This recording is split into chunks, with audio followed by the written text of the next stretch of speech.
They were told they were too old, too foolish, too broken to matter anymore, dismissed by their own children and left to fade away quietly. But when this elderly couple spent their last $3,000 on a crumbling mansion everyone else was afraid to touch, they discovered something behind a sealed wall that would silence every person who ever doubted them and prove that sometimes the ones the world throws away are worth more than anyone imagined.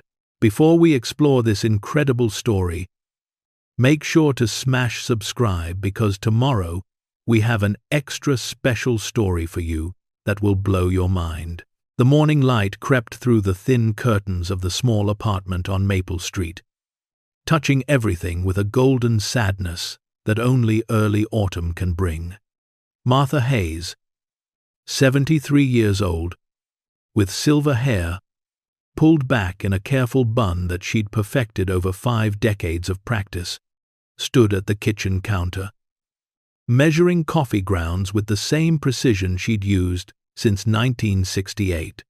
Her hands trembled slightly now, not from fear or anxiety but from time itself, from 7 decades of washing dishes in scalding water and folding endless loads of laundry and holding grandchildren who barely remembered to call anymore, whose voices she heard only through brief text messages that her daughter had to help her read. Beside her at the small formica table that had seen better years, George Hayes sat reading the newspaper through reading glasses, held together with clear tape and stubborn determination. He was 76 and still broad-shouldered, despite the way his cardigan hung a little looser each year, despite the way his belt needed an extra hole that he'd punched himself with an ice pick in the garage. His calloused fingers, permanently stained from 45 years working as a machinist, turned pages that told stories of a world that seemed to have forgotten people like them, people who remembered when a handshake meant something and a promise was kept even when it cost you. They had been married for 52 years, raised 4 children in a 3-bedroom house with a mortgage they paid off in 1998, after scrimping and saving every spare dollar. They had built a life that felt solid, permanent, like oak floors that would hold forever, like foundation stones that couldn't be moved. But forever has a way of ending when you least expect it, arriving not with thunder but with the soft closing of a door, with children who speak in concerned tones about what's best while meaning what's easiest. It started 6 months ago on a Tuesday afternoon when their daughter, Rebecca, came to visit. She didn't come alone. She brought her brother David, her sister Linda, and her youngest brother Thomas. 4 adults in business casual clothing converging on a small apartment, like a carefully planned military operation. They sat around that same small kitchen table, the one George had built with his own hands in 1971, using lumber he'd gotten on sale and finished with 3 coats of polyurethane, applied with a brush he cleaned between each coat. And they told Martha and George it was time to make some changes. Rebecca spoke first, her voice gentle but firm, modulated in that particular way that professional women learn in corporate training sessions, the way you'd talk to a child who didn't understand why they couldn't have candy for dinner. "Mom, Dad, we've been talking, the 4 of us. We've been discussing your situation. This apartment, it's too much for you now. The stairs are dangerous. You can barely keep up with the cleaning. The bills are piling up. It's time to consider other options." George looked up from his coffee, the mug chipped on one side from when he'd dropped it 2 years ago, but still his favorite because Martha had given it to him on their 30th anniversary. "We manage just fine," he said, his voice quiet but carrying that edge of steel that his children had learned to recognize growing up. The tone that meant he was drawing a line. David leaned forward, his expensive watch catching the light from the kitchen window. "Dad, you're 76. Mom fell last month. You called me at 2 in the morning because you couldn't help her up by yourself. That's not managing. That's barely surviving. You can't keep pretending everything's fine when it clearly isn't. Martha's throat tightened, her fingers curling around the edge of the counter where she still stood, unable to sit down, unable to fully enter this conversation that felt like an ambush. I slipped on the bathroom rug. It was wet. It happens to everyone. I was fine. George helped me up eventually. It wasn't a big deal. Linda shook her head, her highlighted hair perfectly styled, her manicured nails tapping against the folder she'd brought with her. It is a big deal, Mum. What if Dad hadn't been home? What if you'd broken your hip? You're not as young as you used to be. Neither of you are. And it's not just the apartment, your finances.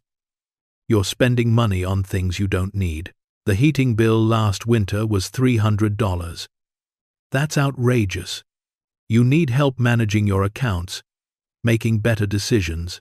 The room felt smaller suddenly. The walls pressing in, the apartment that had been their refuge for 5 years, since they'd downsized from the house where they'd raised their family, suddenly felt like a cage that their children were trying to make even smaller. Thomas, the youngest at 41 but still carrying himself with that slight uncertainty that had always made him seem like he was asking permission for his own life, pulled out a glossy folder from his briefcase. We found a nice assisted living facility about 20 minutes from my house. Riverside Gardens. They have activities, medical staff on site, 24/7, 3 meals a day included. Everything you'd need. You wouldn't have to worry about cooking or cleaning, or any of the things that are getting too hard now. George's jaw tightened, a muscle jumping near his temple, the way it always did when he was trying to control his anger. We're not going to a home. Rebecca reached across the table, her hand extended toward her father but not quite touching him, maintaining that careful distance. It's not a home, Dad. That's outdated terminology. It's a community. A retirement community. You'd have friends your own age, activities designed for seniors, support staff who actually understand what older people need. You wouldn't have to worry about maintaining an apartment or paying bills or any of the responsibilities that are clearly becoming too much. That's the problem, Martha said quietly, her voice barely above a whisper but somehow cutting through all the other voices in the small kitchen. We don't want to stop worrying. Worry means we're still living. Worry means we still have choices to make. Worry means we're still people, not just patients being managed. The conversation went in circles for 2 hours that felt like days. The children presented budgets they'd prepared without asking, brochures for facilities they'd already visited, legal documents they'd already had, drafted by lawyers whose names were embossed in expensive gold foil, power of attorney papers that would give them control over their parents' finances, healthcare proxy forms that would let them make medical decisions, financial management agreements that would require Martha and George to get permission before spending more than $50. They said it was for the best, that they loved their parents, that they only wanted them safe and cared for and protected from the dangers of independent living at their age. But what Martha and George heard beneath the carefully chosen words was different. They heard, "We're tired of worrying about you. We're tired of the late-night phone calls that interrupt our sleep. We're tired of feeling responsible for your well-being when we have our own families to manage. We're tired of the guilt that comes from not visiting more often. And it would be easier if you were in a place where paid professionals could carry that burden instead of us. You're a complication we need to simplify, a problem we need to solve, a responsibility we need to delegate." When the children finally left 3 hours later, after extracting promises that Martha and George would at least look at the brochures and think about it, and not make any rash decisions. The apartment felt hollow. Martha stood at the window, watching them load into David's black SUV, and she saw them through the glass. They were laughing about something as they pulled away from the curb.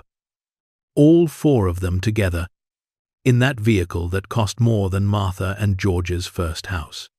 Rebecca said something and David threw his head back in laughter. Linda was checking her phone. Thomas was eating something from a bag. They looked relieved, unburdened, like people who had just completed an unpleasant but necessary task and could now get back to their real lives. She wondered if they were relieved that the intervention was over, or relieved that they'd taken the first step toward moving their parents into managed care, where someone else would handle the difficult parts of aging. That night, George couldn't sleep. He lay in bed next to Martha, listening to her breathing, knowing she wasn't asleep either, even though she kept her eyes closed and stayed perfectly still. At 3 a.m, he gave up the pretense and got up, padding in his worn slippers to the small desk in the corner of their bedroom, where they kept their bills and bank statements organized in a system that Martha had maintained for 52 years without fail. Everything was in labeled folders with dates written in Martha's careful handwriting. Every receipt was filed chronologically. Every payment was recorded in the register. Every transaction was accounted for down to the penny. They weren't rich, but they'd been careful. 52 years of being careful, of choosing store brands over name brands, of fixing things instead of replacing them, of saying no to themselves so they could say yes to their children. He opened the checkbook and stared at the balance written in Martha's neat script. $17,432.16. Their life savings after everything else had been spent. After they'd paid for Rebecca's wedding in 1994, the one she'd insisted needed to have 200 guests, and a band and centerpieces that cost $40 each. After they'd given David the loan for his business startup in 2002, money that was supposed to be repaid but never was, vanishing into an LLC that folded after 18 months. After they'd helped Linda pay for her divorce attorney in 2009 when her husband left her for someone younger. After they'd given Thomas the down payment on his house in 2015 because he couldn't save enough on his own. They had given and given and given, the way parents do, the way they were supposed to. And now their children wanted to take what was left and call it help. Wanted to manage the final $17,000 and make decisions about how two adults who had successfully navigated 7 decades of life should spend their remaining years. George closed the checkbook carefully and walked to the window. The street was empty at 3 a.m, lit by yellow street lamps that buzzed softly in the autumn night, casting pools of light on pavement that was cracked and patched, not unlike how he felt. He thought about his father, who had worked in the steel mills of Pittsburgh until his hands were scarred and permanently bent, who had died at 78 in a nursing home where the nurses barely knew his name, where he'd been just another old man in a shared room that smelled like disinfectant and defeat, and the particular sadness of people waiting to die. He thought about his mother, who had faded away in that same facility, confused and asking for people who were long dead, her memories dissolving until she didn't recognize her own son. The day George had visited and she'd called him by his father's name, he'd gone home and wept into his pillow, while Martha held him, both of them knowing that this was the future their culture offered to its elderly, to the people who had built the world, the young now inherited. He had promised himself 40 years ago, standing at his mother's funeral, that he would never end that way. He had promised Martha on their 25th anniversary, both of them still young enough to think 70 was ancient and impossibly far away, that they would go out on their own terms, with dignity with purpose, with their minds and choices intact. He just didn't know how. Not with 4 children circling like well-meaning vultures, not with bank accounts that shrank faster than they grew, not with bodies that no longer cooperated the way they once had. But the promise remained, a debt to himself and to Martha that he didn't know how to pay. The answer came 3 days later, in the most unlikely place. Sitting on a wooden chair in the public library, where George went every Wednesday morning. His routine for the past 5 years since he'd retired. He read newspapers from neighboring towns, just to feel connected to something beyond his shrinking world, beyond the walls of an apartment that his children wanted to trade for even smaller walls in a facility where someone would dispense his medications and decide when he ate, and probably eventually when he slept. That's when he saw it, tucked in the back pages of the Riverside Gazette in the classified section, that most people skipped past. Public auction, Gilded Age Mansion, Riverside Heights, Saturday, October 14th at 10 in the morning. Minimum bid $1,000. Property sold as is. Where is? No warranties expressed or implied. Buyer responsible for all back taxes and liens. The address was listed as 27 Ashford Lane, and beneath the text was a single grainy black and white photograph that looked like it had been photocopied too many times, showing a massive stone structure with turrets and arched windows. Ivy crawling up its walls like nature, trying to reclaim what humans had abandoned. George stared at that photograph for a long time, maybe 20 minutes, until the librarian walked past and gave him a concerned look. He didn't know why it called to him. Maybe it was the way the mansion sat alone on its hill in the photograph. Forgotten but still standing, refusing to crumble despite decades of neglect. Maybe it was the defiance in those stone walls, the stubborn insistence on existing even when the world had moved on and left it behind. Maybe it was just that it looked like he felt old and damaged but not quite ready to give up yet. Or maybe it was simpler than that. Maybe it was just a wild, desperate idea from a man who was tired of being managed and needed to do something, anything, that was completely his own choice, even if it was completely insane. He tore the page carefully from the newspaper, checking first to make sure the librarian wasn't watching, because he'd never defaced library property in his life and wasn't about to start.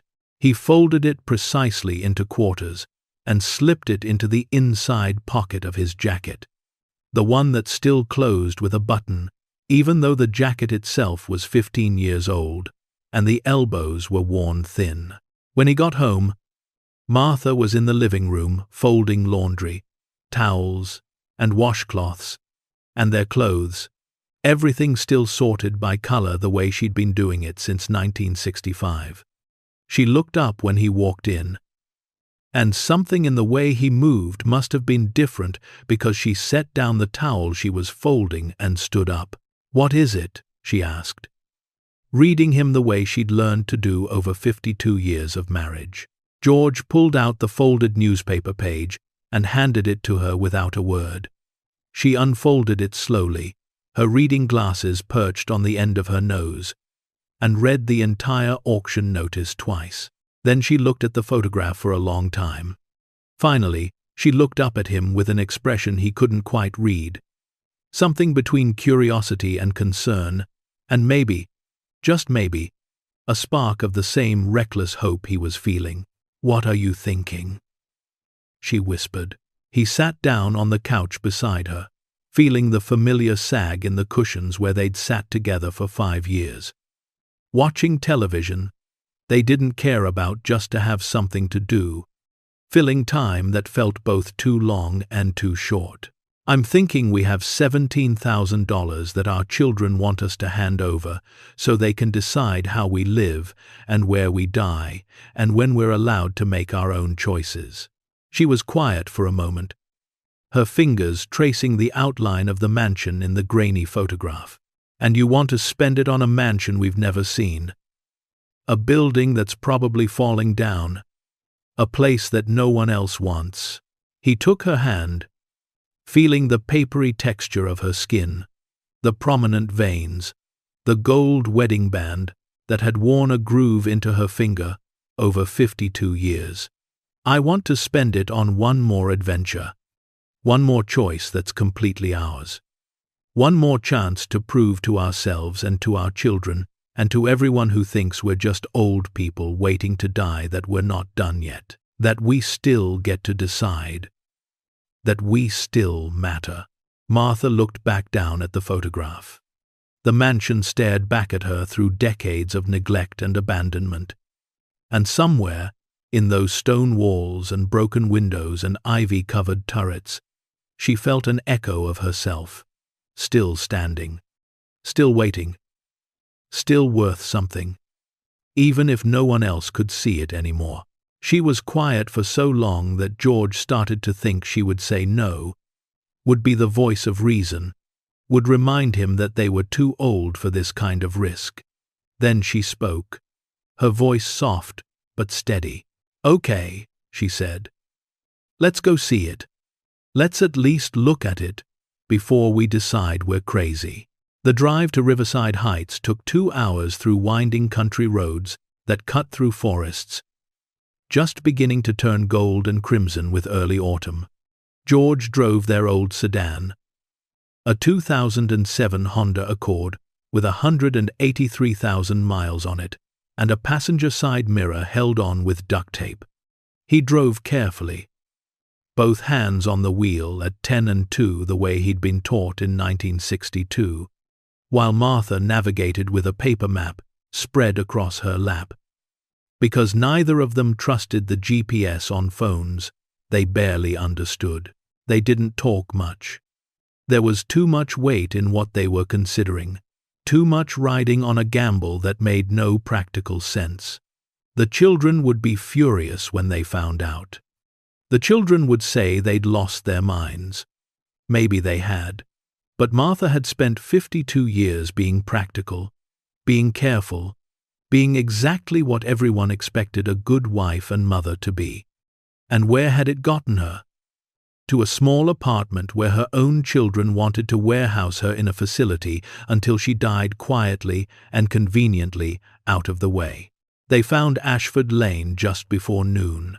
The road narrowed as it climbed into the hills, pavement cracking and crumbling into gravel, trees pressing close on both sides, like they were trying to hide something shameful, trying to protect a secret that the world had forgotten. Then the trees opened up suddenly, and there it was. The mansion rose from the hillside like something from another century, which it was. Built in 1887, according to the faded historical marker that stood crooked near the broken gates. It was a sprawling testament to Gilded Age excess, when railroad barons and oil tycoons built monuments to their own wealth and power. All dark stone and peaked roofs and towers that reached toward the sky like prayers that had gone unanswered for too long.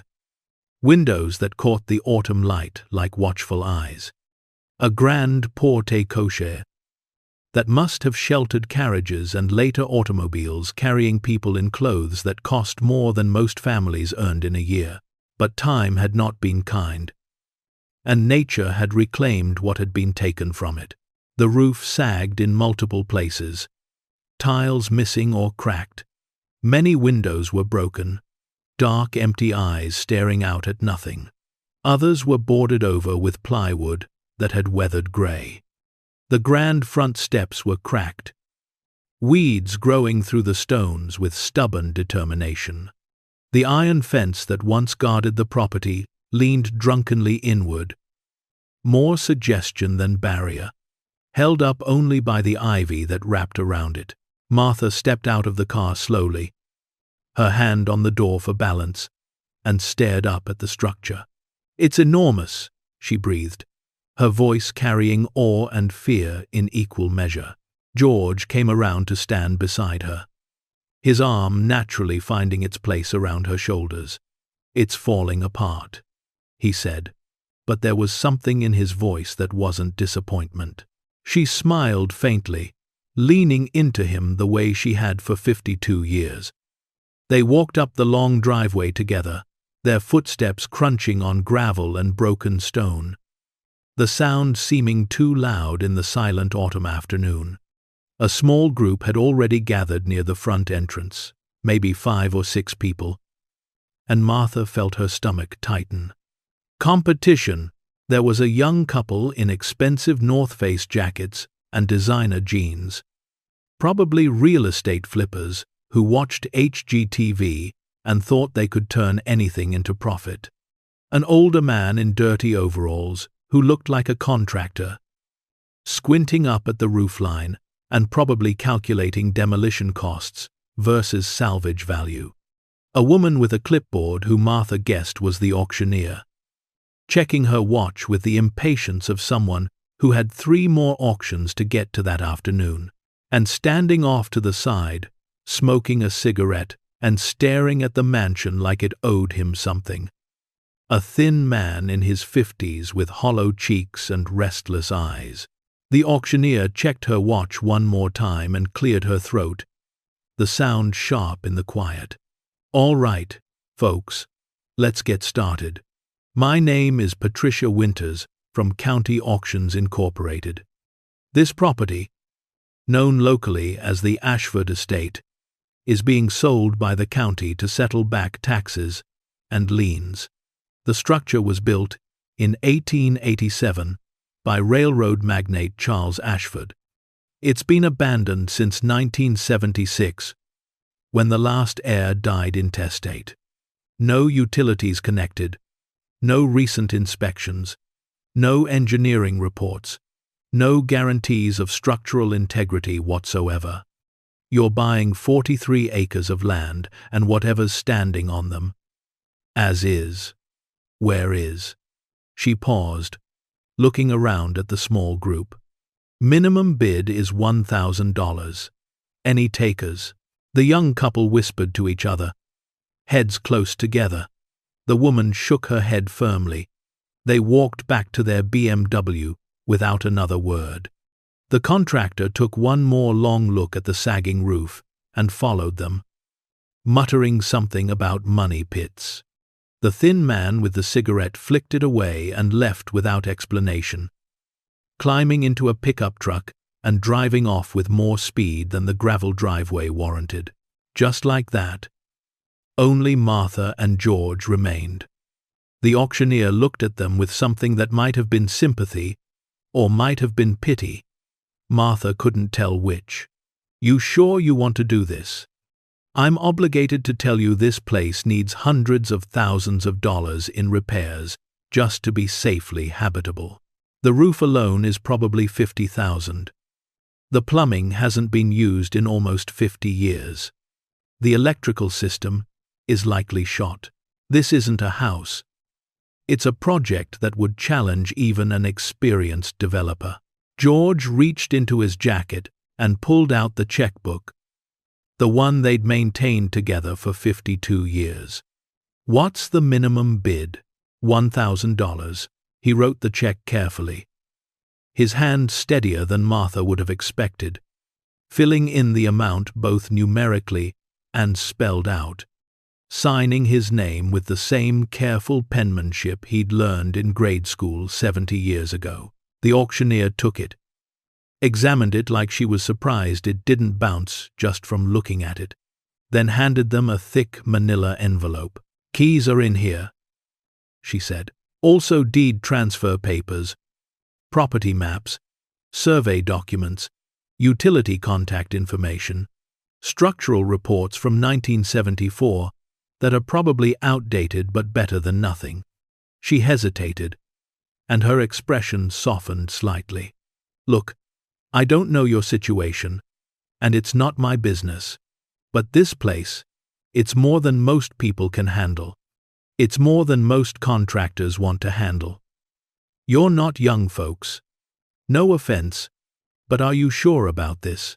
George folded the envelope and tucked it under his arm. Then he looked at the auctioneer, and Martha saw in his eyes something she hadn't seen in months, maybe years. Purpose. "Then it's a good thing we're not most people," he said quietly. They drove back to the apartment in silence, the envelope sitting between them on the bench seat. Like a secret they weren't ready to share with the world. Like a bomb that was already ticking. When they pulled into the parking lot of their apartment complex, they saw Rebecca's car already there, parked in their assigned spot. Which meant she'd been waiting. Which meant one of the other children had called her. Which meant this was about to get complicated. She was standing by the door, arms crossed, her expression tight, with barely controlled frustration, mixed with the particular kind of condescending concern that adult children reserve for parents they've decided can't manage their own lives. When George and Martha approached, walking slowly because Martha's hip was aching from the drive and George's knee was acting up, Rebecca stepped forward. "We need to talk," she said. And it wasn't a request. Inside the apartment, Rebecca paced while Martha made tea that nobody would drink, the ritual of hospitality too ingrained to abandon even now. George sat in his chair, the one that fit his body after years of use, the envelope still tucked under his arm like he was protecting something precious. Rebecca finally stopped pacing and turned to face them, her expensive shoes clicking on the linoleum floor. "David called me," she said, her voice rising slightly despite her obvious efforts to stay calm. "He said, you withdrew $1,500 from your account yesterday. In cash. Mom, Dad, we talked about this. We specifically talked about this 3 days ago. You can't just spend money without telling us. We're trying to help you manage your finances responsibly." George's voice was calm. Maybe too calm. "We don't need help managing anything. We needed to buy something." Rebecca's eyes narrowed, and Martha saw the flash of anger before her daughter controlled it, forced it back down into that practiced corporate patience. "Buy what? Exactly. What could you possibly need that costs $1,500 that you didn't discuss with us first?" He pulled the envelope out from under his arm and set it on the coffee table between them with the deliberate care of someone playing their final card. A house. For a long moment, perhaps 5 full seconds that felt like minutes, Rebecca just stared at the envelope. Then she picked it up, opened it with fingers that shook slightly, and pulled out the deed. Martha watched her daughter's face go through several colors, white to pink to red, and back to white again. When she spoke, her voice had climbed an entire octave. "You bought a mansion?" She looked up at them, her eyes wide. "You bought a condemned mansion in Riverside Heights with money you don't have to spare? Are you insane? Have you completely lost your minds?" Martha spoke quietly, her voice steady despite the pounding of her heart. "We bought a home. A place that's ours. A place where we can live on our own terms." Rebecca turned on her, and Martha saw something in her daughter's eyes she'd never seen before, not directed at her. Contempt, mixed with fear, mixed with anger that couldn't be contained anymore. "That's not a home, Mom. That's a death trap. That's a building that's been abandoned for almost 50 years. She looked back at the papers, her hands shaking as she rifled through them. "The roof is failing.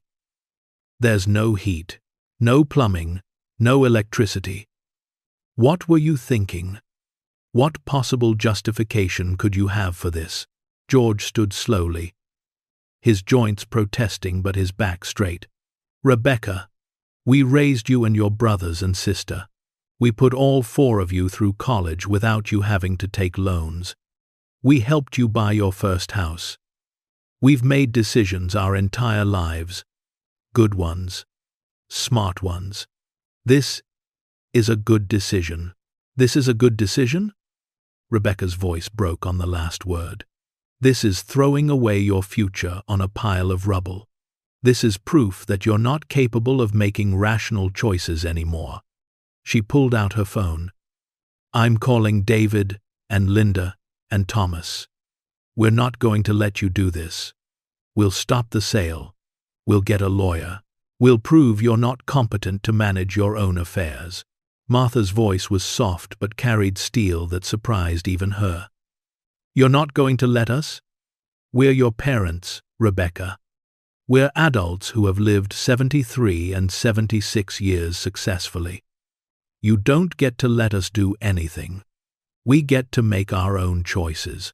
Rebecca caught herself, seemed to realize she'd gone too far, and softened her tone in that calculated way that made Martha's skin crawl. I didn't mean it like that. We care about you. We love you. We want you safe and taken care of. This mansion, it's dangerous. What if you get hurt? What if something happens and you're out there alone with no neighbors, no help, no support? Safe, George repeated, the word hanging in the air. You want us quiet. You want us out of the way. You want us to stop being a responsibility you have to think about. Riverside Gardens is 20 minutes from Thomas's house. But how often does he visit us now? Once a month? Once every 2 months? You want us where someone else is responsible. Where you can tell yourselves we're being cared for without actually having to do any of the caring yourselves. Rebecca's face flushed red, her composure cracking. That's not fair. We're busy. We have jobs, families, responsibilities. We can't drop everything every time you need something. We're not asking you to, Martha said gently. We're asking you to let us live our own lives while we still can, to respect that we're still capable of making our own decisions, to trust that we know ourselves better than you know us. Rebecca left without another word, the door closing behind her with a soft click that somehow sounded louder than a slam, more final. Martha and George stood in the quiet apartment, surrounded by 52 years of accumulated life, photographs of children and grandchildren on every surface, furniture they'd bought piece by piece, memories soaked into every corner. And they both knew with absolute certainty that nothing would ever be the same. They spent the next week packing. Not everything, just what mattered. Clothes for all seasons, the photographs that told their story, George's tools from the small storage unit, wrenches and hammers and levels that he'd accumulated over decades, each one a memory of something built or fixed. Martha's sewing kit, with needles and thread in every color. The wedding china they'd never used, still in boxes in the back of the closet. The quilt Martha's grandmother had made in 1932, worn thin but irreplaceable. Their children called repeatedly, sometimes together in conference calls where all 4 voices talked over each other. David threatened legal action and named lawyers. Linda cried and begged them to reconsider. Thomas tried a softer approach, asking them to just wait a few months, to think it through more carefully.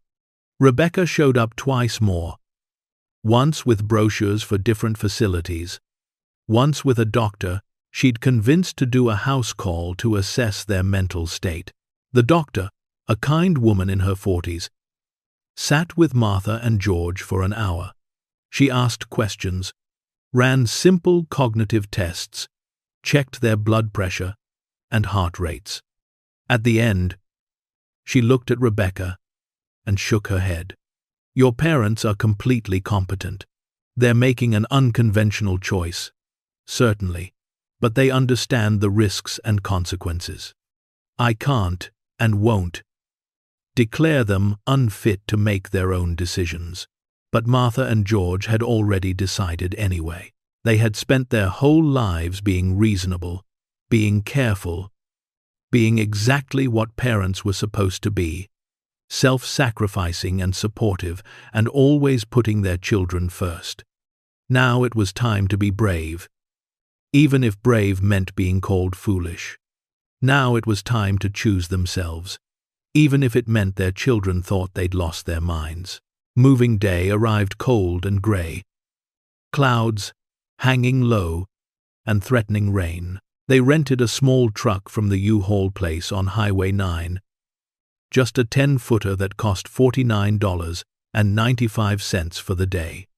They loaded it themselves, refusing help from neighbors who watched from windows with concerned faces, and whispered to each other about those poor old people making such a terrible mistake. Box by box, piece by piece, they carried their chosen possessions down the stairs. George's back ached. Martha had to stop and rest 3 times, sitting on the stairs and catching her breath. But they did it together, the way they'd done everything for 52 years. The drive to the mansion felt longer this time, heavy with finality, and the weight of a choice that couldn't be undone. When they pulled up the broken driveway, the gravel crunching under the truck's tires, the house looked even more imposing than before. Storm clouds had turned the afternoon dark, and the mansion sat against that grey sky like something out of a Gothic novel. Its dark windows like hollow eyes, its stone walls weathered by time and neglect, its towers reaching up into threatening clouds. Martha sat in the truck for a moment after George turned off the engine, just staring at what they'd bought. "What if they're right?" she whispered, her voice barely audible. "What if we're making a terrible mistake? What if this kills us?" George took her hand, their fingers interlacing automatically after 52 years of practice. "Then we'll die doing something we chose. On our own terms, in our own home. That's more than most people get." They climbed out of the truck and approached the front steps. The stone was uneven beneath their feet, cracked and lifted by decades of frost and thaw, of nature working patiently to tear down what humans had built. George fit the heavy iron key into the lock, and it turned more smoothly than he expected, as if the house had been waiting for them. The door opened with a groan that echoed through the empty hall beyond, a sound that seemed to come from the house itself, welcoming or warning. Martha couldn't tell which. They stepped inside, and the world changed. The entrance hall soared 3 stories high, a space larger than their entire apartment. A grand staircase swept upward into shadows, its carved banister dusty but still beautiful. Dust floated in the grey light streaming through broken windows, dancing like tiny ghosts in the air. The marble floors were covered with decades of debris, leaves and dirt, and the crumbled remnants of plaster that had fallen from the ceiling. The air smelled of time itself, of old wood and stone and secrets kept too long, of abandonment and patience. Their footsteps echoed on marble as they walked deeper into the house, each sound bouncing back from high ceilings. Room after room opened before them, each one larger than the last, each one a testament to excess and ambition. A ballroom with a collapsed chandelier in the center, thousands of crystals scattered across the floor like frozen tears. A library with empty, built-in shelves stretching to a ceiling 20 feet high. A dining room that could seat 30 people around a table that was long gone. A kitchen with an ancient iron stove and a fireplace big enough to roast an entire pig. 14 bedrooms on the upper floors, most with fireplaces, many with ceilings that showed signs of water damage from the failing roof. Bathrooms with clawfoot tubs and pull-chain toilets. Servants' quarters tucked into the back corners. Closets the size of modern bedrooms. The house was a ruin. Yes, but it was also magnificent. A testament to an age when people built things to last forever, even when forever proved shorter than expected. when craftsmanship mattered more than cost. When buildings were meant to outlive their builders. That first night, they slept in what had once been the morning room, a space on the first floor that still had most of its windows intact. They laid out sleeping bags they'd brought from camping trips taken decades ago, set up a battery-powered lantern, and huddled together on the hard floor. Outside, the wind moaned through broken windows somewhere in the vast house. Inside, the building settled around them with creaks and groans and whispers, the sound of old wood adjusting, of a house that had been alone for almost 50 years, suddenly having company again. They should have been terrified, two elderly people alone in a crumbling mansion miles from help. Instead, they felt something else entirely. They felt alive, more alive than they'd felt in the cramped safety of their apartment, more alive than they'd felt in years of being managed and monitored, and treated like children who couldn't be trusted. The next morning, George woke at dawn and began his exploration in earnest. He walked every room, every hallway, every corner of the mansion that he could safely access, taking notes in a spiral notebook he'd bought specifically for this purpose. The house was even larger than he'd realized, more complex. There were servants' staircases hidden behind walls, narrow and steep, dumbwaiter shafts that descended into darkness, doors that opened to closets the size of bedrooms, storage rooms, pantries, a wine cellar, a coal room, a scullery. In one upstairs hallway, he found a door that wouldn't open, the lock rusted solid, the wood swollen in its frame. He made a note to come back with oil and a pry bar. Something about that door bothered him, the way it sat in the wall, the way the hallway seemed to dead-end too soon. But there were 100 other things demanding attention, and he moved on. Martha started in the kitchen, which was enormous, built for a staff of cooks and scullery maids who would have prepared elaborate meals for guests who arrived in carriages and later automobiles. She found copper pots green with age, cast iron trivets, a butcher block table that must have weighed 500 pounds, sinks deep enough to bathe a child in, shelves that held nothing but dust and the ghosts of meals served a century ago. She set up their small camp stove on one of the counters, filled a pot with water from the bottles they'd brought, and made coffee. And standing in that enormous kitchen with sunlight streaming through windows they'd need to repair, steam rising from her cup, Martha felt something she hadn't felt in months, maybe years.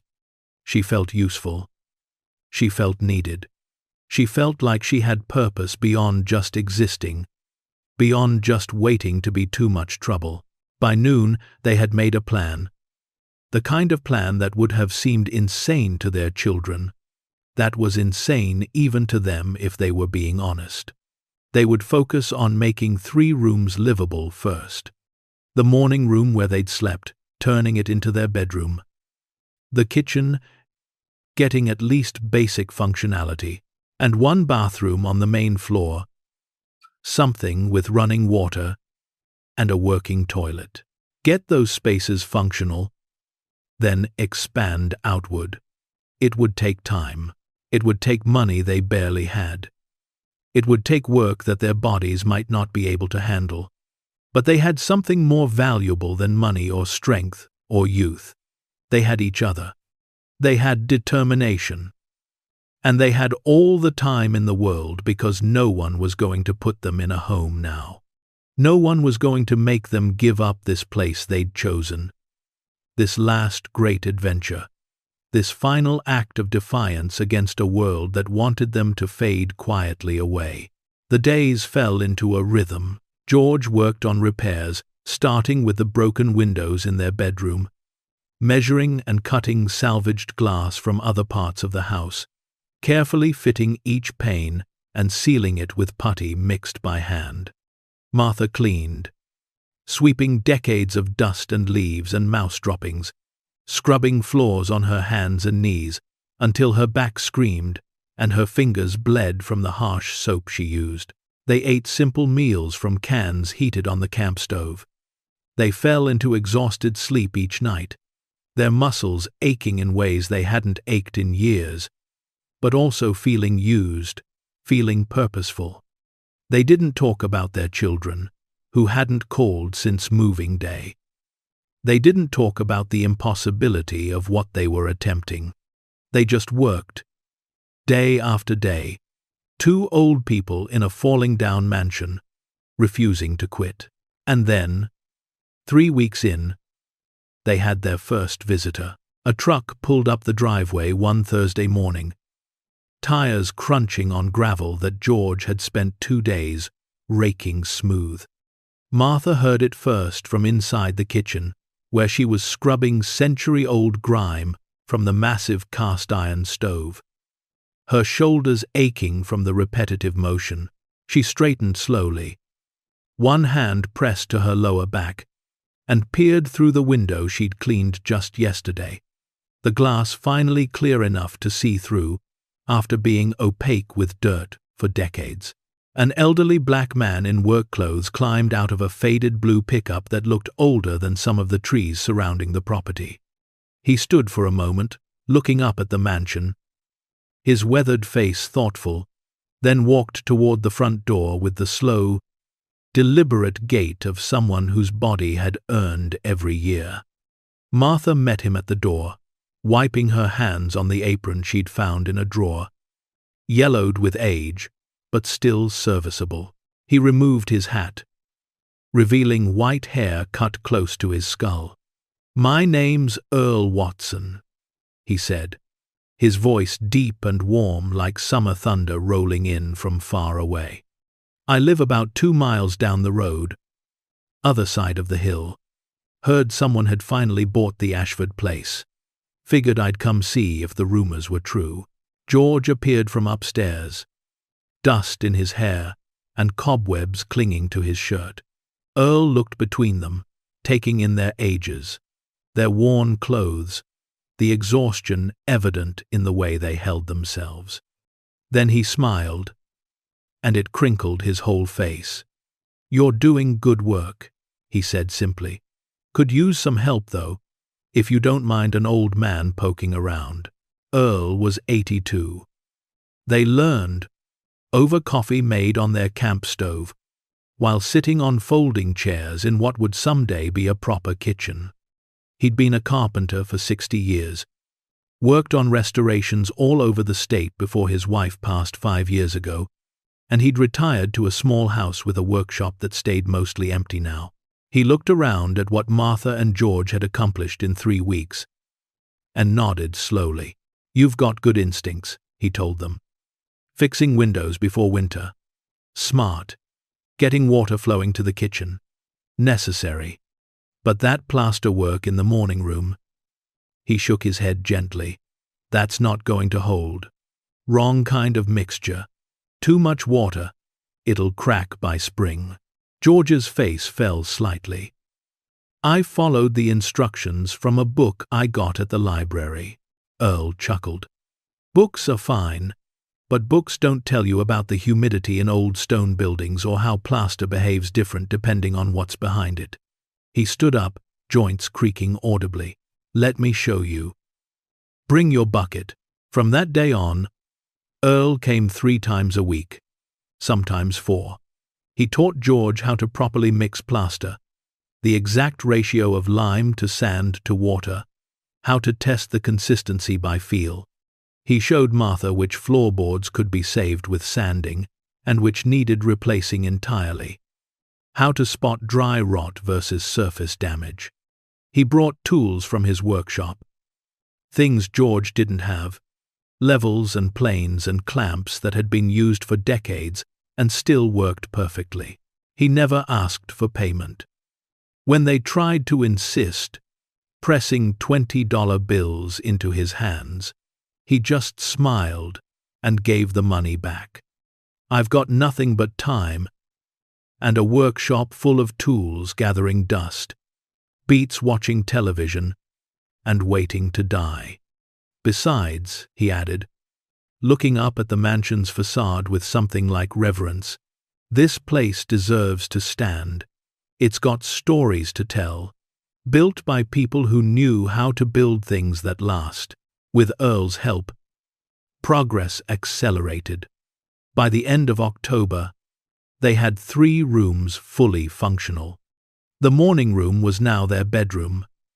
Plaster repaired properly, 2 windows replaced, a space heater connected to a generator. Earl had helped them install. The kitchen had running water from a well. Earl had located and helped them reconnect. Cold only, but it was water. And they had 1 bathroom working. The toilet occasionally temperamental but mostly reliable. A small triumph that made Martha cry with relief the first time she flushed it successfully. But as they worked, Martha began noticing things. Strange things. The kind of details you only see when you're spending every day intimately acquainted with a building's bones. In the library, a massive room on the first floor with built-in shelves stretching 20 feet high, she noticed the wood paneling on one wall was different. Not obviously so, but subtly. The grain pattern didn't quite match. The stain was almost, but not exactly the same shade. The molding was slightly more ornate than the molding in the rest of the room, like someone had tried very hard to make it blend, but couldn't quite get it perfect. She mentioned it to George one evening over dinner. Canned soup, heated on their now reliable stove. He came to look, running his hands over the wood, his machinist's fingers trained to detect tiny variations. "You're right," he said. "This whole section was added later. Much later. Maybe 1920s based on the style." "Why would you add paneling to match existing paneling?" Martha wondered. "Unless you were trying to hide something."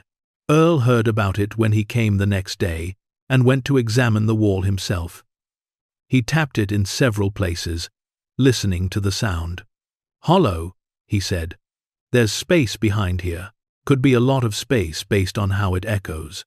George went outside and paced the exterior of the library, counting steps, then came back inside and paced the interior.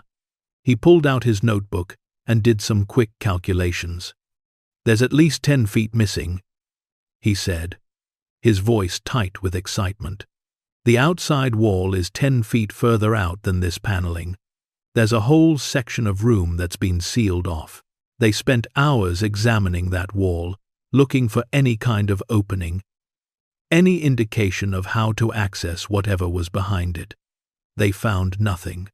No visible seams except the one Martha had noticed. No handles, no locks, nothing. Just smooth wood paneling that looked almost, but not quite like it had always been there. That night, Martha couldn't sleep. She kept thinking about that wall, about the space behind it, about why someone would go to such trouble to hide it. Around midnight, she gave up on sleep and went to the small desk they'd set up in the corner of their bedroom. She opened George's laptop, the one their grandson had given him 3 Christmases ago that he barely knew how to use, and typed "Charles Ashford Railroad Baron" into the search box. What she found kept her reading until dawn. Charles Ashford had built his fortune in the 1880s, connecting eastern markets to western territories. He'd been ruthless, buying up smaller rail lines, crushing competition, bribing politicians, everything the robber barons did in that Gilded Age. He'd built this mansion in 1887 as a summer retreat, a place to display his wealth and power. 43 rooms, staff of 20. Parties that lasted for days with guests arriving from New York and Boston and Philadelphia. But in 1906, everything changed. A massive investigation into railroad monopolies and stock manipulation swept through the industry. Several magnates were indicted. Ashford was questioned extensively but never formally charged.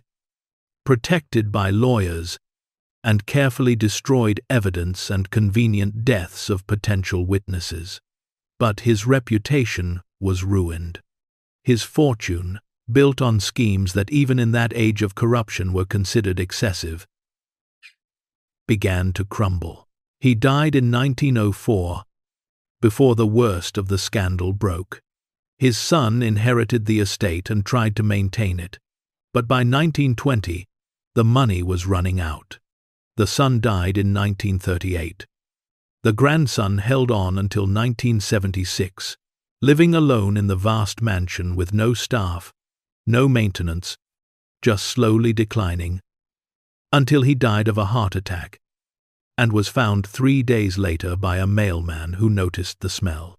The property went to the county for unpaid taxes, and there it sat for 49 years until Martha and George bought it for $1,500. But what caught Martha's attention was a small paragraph in a newspaper article from 1923. The Ashford family denies rumors of a secret art collection. Despite speculation by several galleries and collectors, no significant works have been located at the estate. Family representatives claim any valuable pieces were sold years ago to settle debts. An art collection, hidden, valuable enough that galleries were looking for it. Never found. Martha stared at that paragraph for a long time. Then she looked at the photograph of Charles Ashford that accompanied the article. A stern man with a thick mustache and cold eyes. "What did you hide?" she whispered to the screen. "And why?" She showed George and Earl her research over breakfast. Earl leaned back in his chair and whistled low. Art collection worth hiding. Wall sealed sometime in the 1920s when the money was running out and people were looking for assets to seize. He looked at the two of them. You might have bought more than just a house. They decided to keep searching but also to keep quiet. If there was something valuable behind that wall, the last thing they needed was word getting out before they knew what they had. The last thing they needed was their children finding out and using it as more ammunition to declare them incompetent. But their children were already preparing their next attack. It came on a cold Monday morning in early November.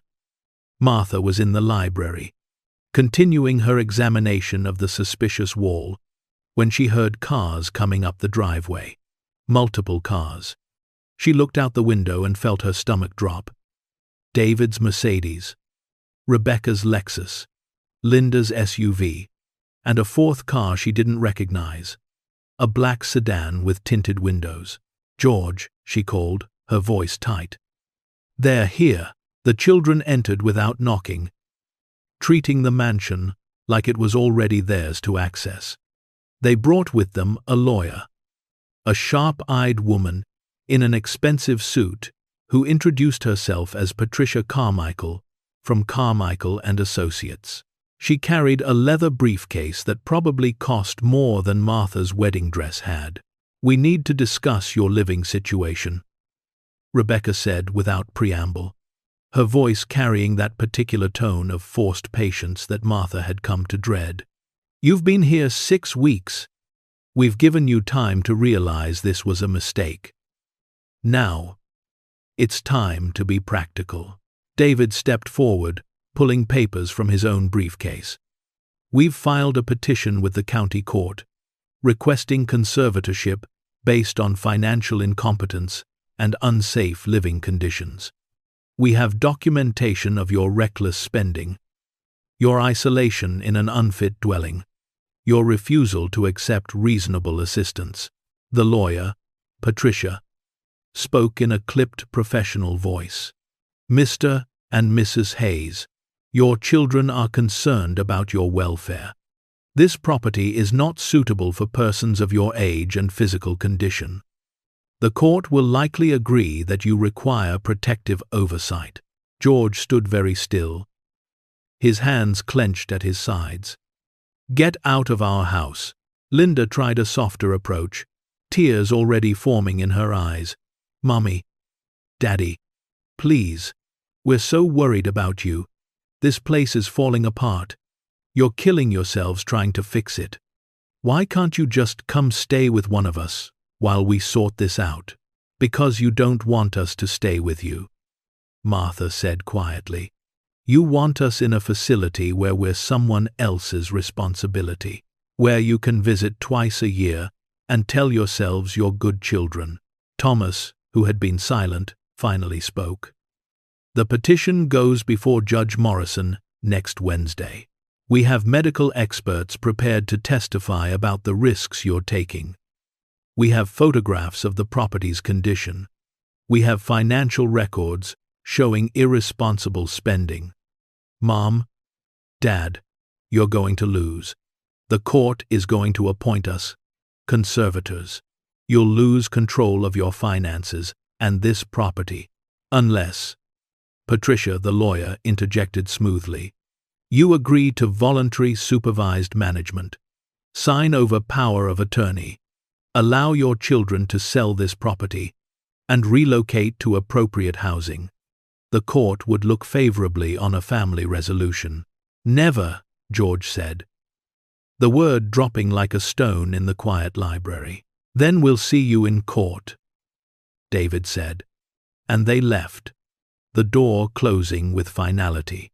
Martha and George stood in the empty library, the enormity of what they were facing settling over them like a heavy blanket. They could lose everything: the house, their independence, their freedom. After only 6 weeks of trying to build something of their own, Earl found them there an hour later, still standing in the same spot, paralyzed by fear and fury. He listened to their account of the visit, his weathered face growing more serious with each detail. Then he pulled out his phone. I know some people, he said. People who might be able to help. The first person Earl called was Pastor Michaels from the Baptist church 3 miles down the road. She arrived that afternoon, a woman in her 60s with kind eyes and a backbone of steel. She listened to their story, took notes, and nodded. I'll make some calls, she said. There are people in this community who remember what it's like to be dismissed and underestimated. People who might want to help. The second person was Harold Chen, a retired museum curator who lived 2 towns over and had a reputation for knowing everything about art and history and preservation in the region. He was intrigued by Martha's research about Charles Ashford and agreed to come look at the mansion. The third was Victoria Mason, a lawyer who specialized in elder rights and had built her career defending seniors from predatory family members and corrupt conservatorships. She charged reasonable rates and had never lost a case involving competent adults being railroaded by their own children. By the end of the week, Martha and George had assembled their own team. It wasn't much compared to the resources their children commanded, but it was something. It was support. It was validation that they weren't crazy for fighting. Victoria came to the mansion on Thursday and spent 3 hours documenting everything. She photographed the repairs George had made, interviewed Earl about their competence and decision-making, took notes on their daily routines and financial management. She was particularly interested in the research Martha had done about the mansion's history. This shows initiative and intellectual engagement, Victoria said, flipping through Martha's carefully organized notes. This is not the behavior of incompetent people. This is the behavior of curious, active minds pursuing a reasonable project. Can we win? George asked. Victoria looked at him seriously. You have a harder fight because you're old. Courts tend to be paternalistic toward elderly people, assuming they need protection. But you're clearly competent. You've been managing this property responsibly with appropriate help, and you have legitimate reasons for your choices. Yes, we can win. It won't be easy, but we can win. Pastor Michaels made good on her promise. Within days, members of the community began appearing at the mansion. a retired contractor named Bill, who spent a day helping George repair the front porch steps. 2 women from the church who brought cleaning supplies and spent hours helping Martha scrub the ballroom. A young couple who owned a hardware store and donated paint and brushes and offered advice on the plumbing.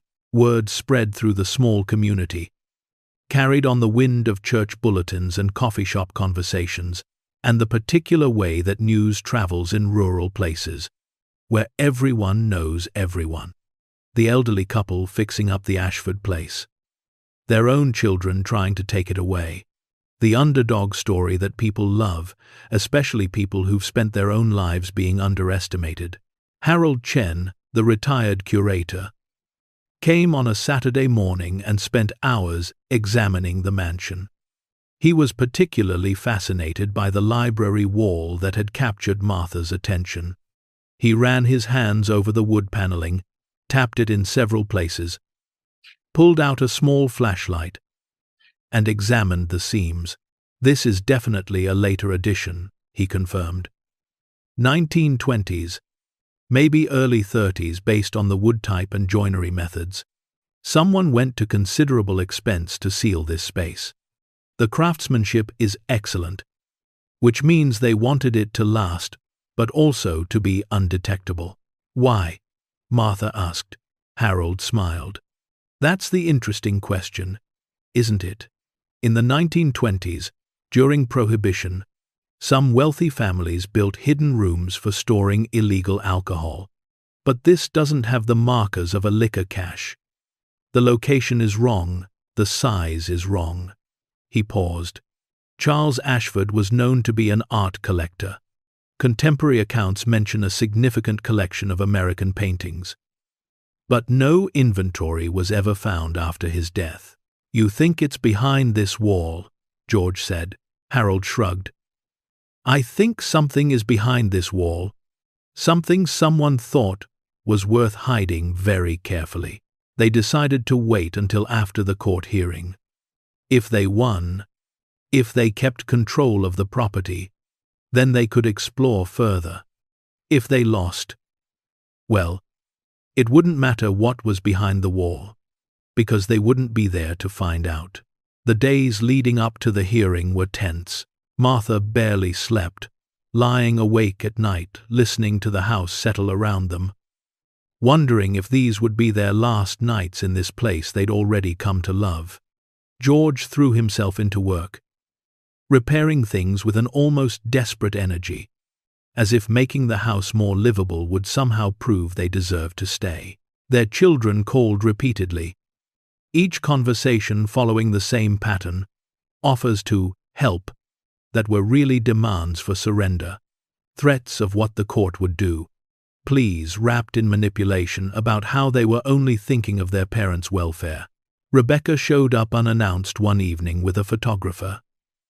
"For the court," she said, "to document the unsafe conditions." George blocked the door and refused entry. "You'll need a warrant to come back here." The night before the hearing, Earl and Pastor Michaels and Victoria Mason all came to the house. They sat around the kitchen table, the one surface George had managed to restore to something like its original glory, and went over their strategy. Victoria would present their case, demonstrate their competence, counter every argument the children made. Earl and Pastor Michaels would testify as character witnesses. Harold had prepared a written statement about the historical value of the property and the responsible way Martha and George were approaching its restoration. But underlying everything was fear. Fear that the system would side with the children because they were younger, wealthier, more articulate. Fear that being old would be seen as being incompetent, regardless of the evidence. Fear that this fight would end the way so many fights end for elderly people, with their choices stripped away and their remaining years managed by others. Martha went to bed that night and prayed for the first time in years, not to any particular God, but to the universe itself, to whatever force governs justice and dignity and the rights of people to live their own lives. "Please," she whispered into the darkness. "Please let us keep this. Please let us keep ourselves." The courthouse was a granite building in the county seat, imposing and cold. Martha and George arrived early with Victoria. Climbing the steps slowly, both of them dressed in their best clothes, outfits they hadn't worn since their grandson's wedding 2 years ago.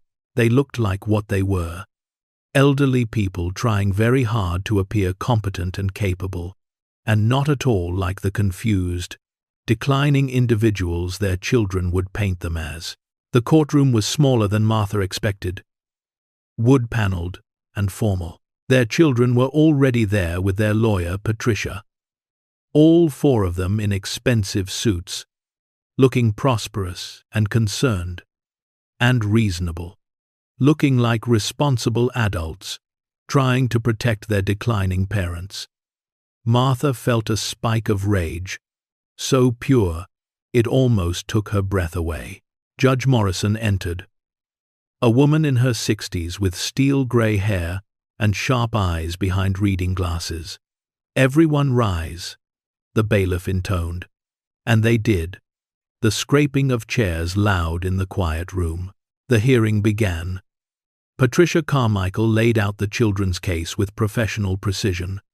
2 individuals in their 70s who had impulsively purchased an uninhabitable property, who had withdrawn a significant portion of their limited savings for this reckless investment, who were now living in dangerous conditions, isolated from family and medical care, stubbornly refusing reasonable assistance, who showed signs of impaired judgment and needed protective oversight before they hurt themselves or depleted their remaining resources.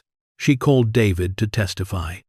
He spoke about the late-night phone call when his mother had fallen, his father's inability to help her, about their refusal to accept help or even discuss alternatives, about his fear that he would get a call one day saying one or both of them had been seriously injured or worse. Linda testified next, crying as she described visiting the mansion and seeing the conditions they were living in. No proper heat, limited water, a structure with a failing roof and crumbling plaster. Her elderly parents sleeping on the floor in sleeping bags like homeless people. Rebecca talked about financial irresponsibility. The $1,500 spent on a property worth nothing. The continued spending on supplies and repairs. About her parents' inability to understand the scope of what they'd taken on, or the impossibility of completing it at their age. Thomas brought photographs, images of the mansion from outside, carefully framed to show only the worst damage. The sagging roof and broken windows, making the place look like it should be condemned rather than lived in. Patricia Carmichael summarized with devastating effectiveness. "Your Honor, these are good people who dedicated their lives to their children and grandchildren. They deserve dignity and safety in their remaining years. But they are no longer capable of providing that for themselves. They need help, and their loving children are prepared to provide it. We ask the court to grant conservatorship so this family can work together to ensure Mr. and Mrs. Hayes receive the care they need and deserve." Then it was Victoria Mason's turn. She stood slowly, deliberately, letting the courtroom wait. She called no witnesses first. Instead, she played a video. It showed Martha and George at work in the mansion. George carefully measuring and cutting glass for a window repair, his movements precise and confident. Martha mixing plaster with Earl, following his instructions exactly, learning a new skill at 73, both of them consulting building plans, making lists, solving problems together. "These are not confused, declining individuals," Victoria said. "These are competent adults, engaged in a challenging but reasonable project, learning new skills, making thoughtful decisions, building something meaningful." She called Earl Watson to the stand. He testified about his 3 months working with Martha and George, about their intelligence and capability, their willingness to learn and adapt, their sound judgment about what they could do themselves versus when they needed help. Have you ever seen any sign of mental incompetence? Victoria asked. Never, Earl said firmly. They're sharper than most people half their age. They just chose something difficult. That's not incompetence. That's courage. Pastor Michaels testified about the community support Martha and George had garnered, about the volunteers helping with restoration, about how they'd become part of the social fabric rather than isolated and declining. Victoria presented financial records showing that Martha and George had spent their money responsibly, budgeting carefully, not depleting their savings recklessly, but investing in something that was legally theirs. She presented the historical research Martha had done, the careful notes and organization, the intellectual engagement. She called George to the stand. He spoke quietly, but clearly, about why they'd bought the mansion, about refusing to be warehoused, about wanting to prove they still mattered, about choosing to work hard rather than fade away comfortably. Then Martha testified. She talked about the intervention, about how her children had made her feel like a burden that needed managing rather than a person who deserved respect, about the choice between Riverside Gardens and the mansion, between managed decline and purposeful struggle, about how these last 3 months had been hard but also the most alive she'd felt in years.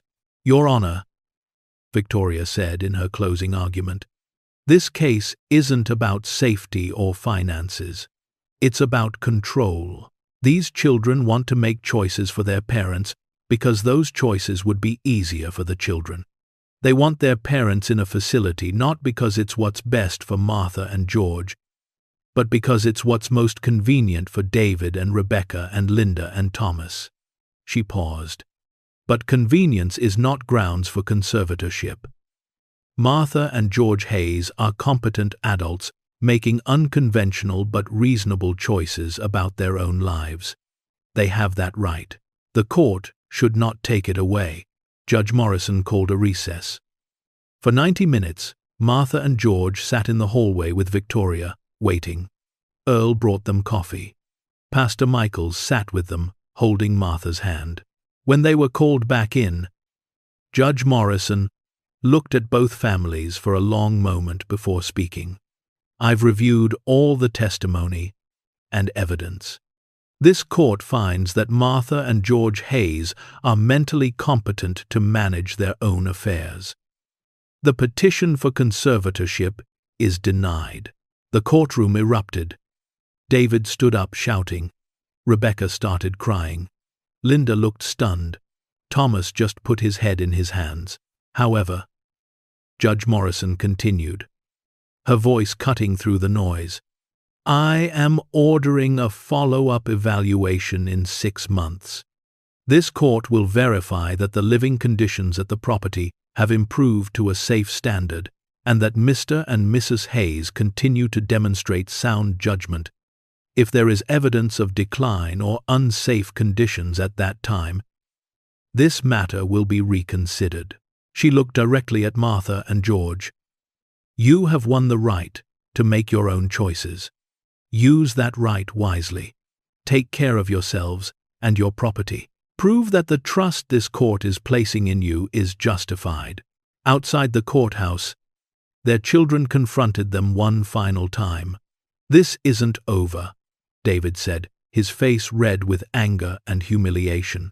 In 6 months, the judge will see what we see, that you're in over your heads.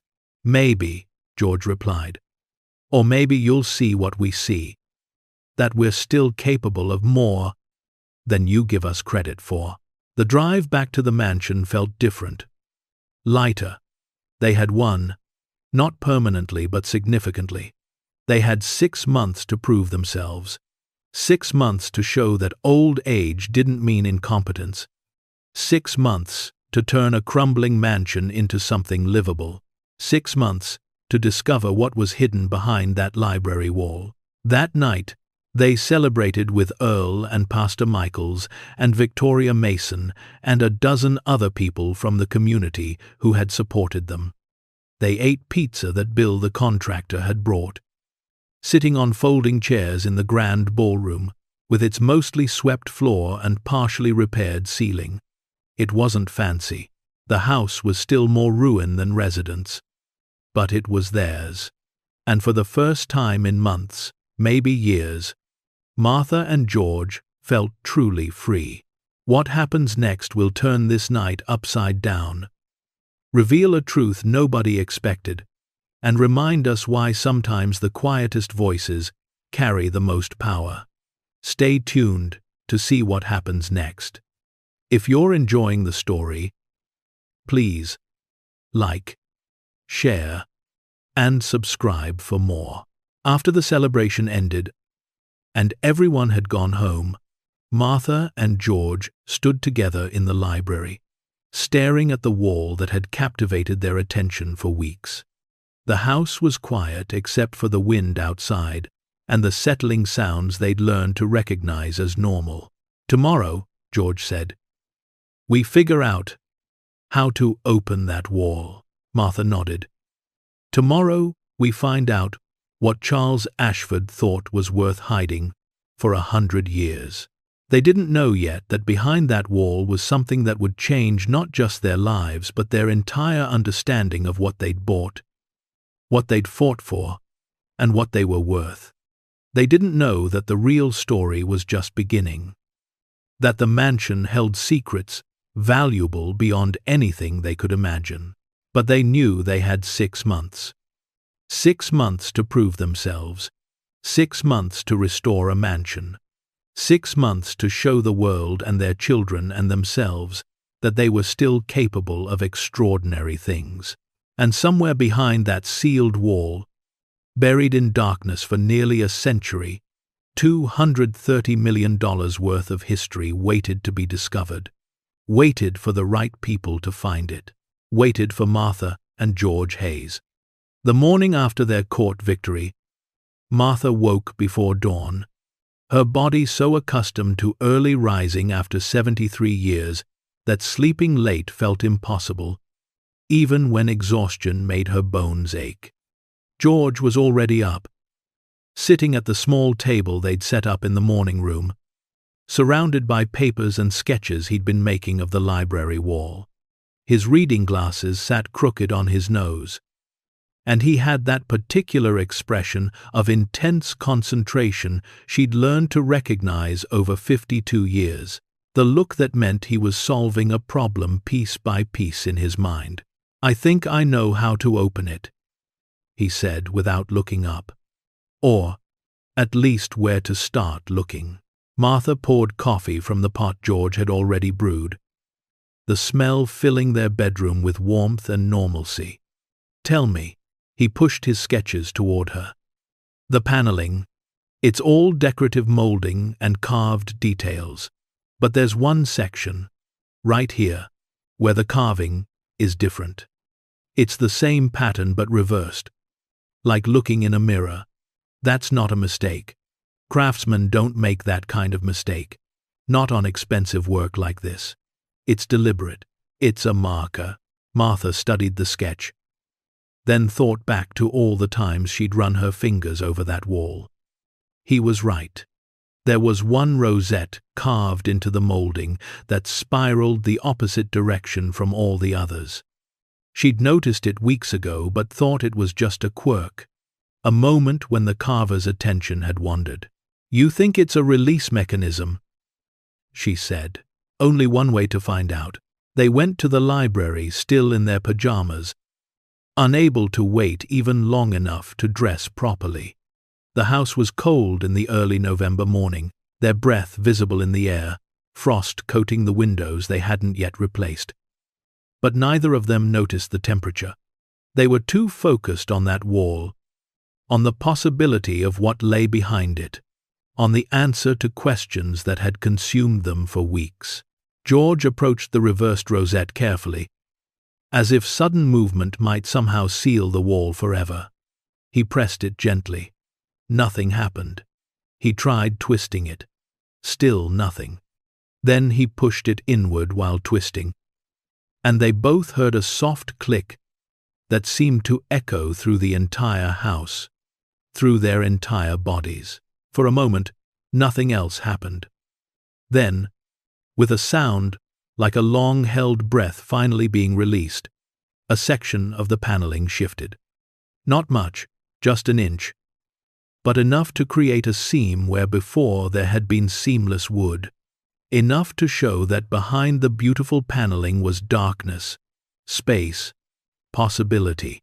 Martha's hand found George's, their fingers interlacing automatically. Together, together, George pulled on the edge of the panel, and it swung outward smoothly despite decades of disuse, the hinges hidden within the wall somehow still functional. Behind it was a narrow corridor, perhaps 3 feet wide, stretching back into darkness. The walls were plain plaster, unfinished, utilitarian. This space had never been meant to be seen, never meant to be admired. It was purely functional, built to hide something from the world. The air that flowed out was dry and stale, but not unpleasant, not musty or rotten. It smelled like old paper and dust and time sealed away. Martha felt her heart hammering against her ribs so hard she wondered if George could hear it. "I'll get flashlights," George said, his voice barely above a whisper, as if speaking too loudly might somehow make this discovery disappear. He returned with 2 flashlights and their jackets, because the air coming from the corridor was even colder than the house. They stepped through the opening together, their beams of light pushing back shadows that had existed for almost a century. The corridor extended about 20 feet, then turned. They followed it, their footsteps echoing softly, until they came to a door. This door wasn't hidden or disguised. It was heavy oak with an iron handle, the kind of door that meant something important lay beyond. George tried the handle. Locked. He examined the lock closely, shining his light directly on it. "This isn't original to the house," he said. "This was added later, probably 1920s based on the style. Someone sealed this deliberately, wanted to make sure whatever was inside stayed protected." "Can you open it?" Martha asked. George pulled out his wallet and extracted a thin piece of metal he'd carried for 40 years. A lockpick he'd made when he was young and foolish, and had never quite brought himself to throw away. He worked the lock for several minutes, his fingers remembering skills he hadn't used in decades. Finally, another click. This one, more substantial, more final. The door swung open, and they stepped into a room that took their breath away. It was perhaps 20 feet deep and 12 feet wide. A decent-sized room hidden within the walls of the mansion. But the size wasn't what made them gasp. It was the contents. Every wall was lined with wooden racks and shelves. And on those shelves, wrapped carefully in cloth, were shapes. Dozens of them. Maybe more than 50. Rectangular shapes. Various sizes. All wrapped in what looked like muslin that had yellowed with age but remained intact. Martha's hands shook as she reached for the nearest package. It was about 2 feet by 3 feet, substantial but manageable. She unwrapped it slowly, carefully, the fabric crackling slightly as she pulled it away. And underneath was a painting, even in the dim light from their flashlights. It was extraordinary. A woman sitting in a garden, afternoon light, falling across her dress in shades of gold and cream. The brushwork was loose but confident, impressionistic, each stroke visible and purposeful.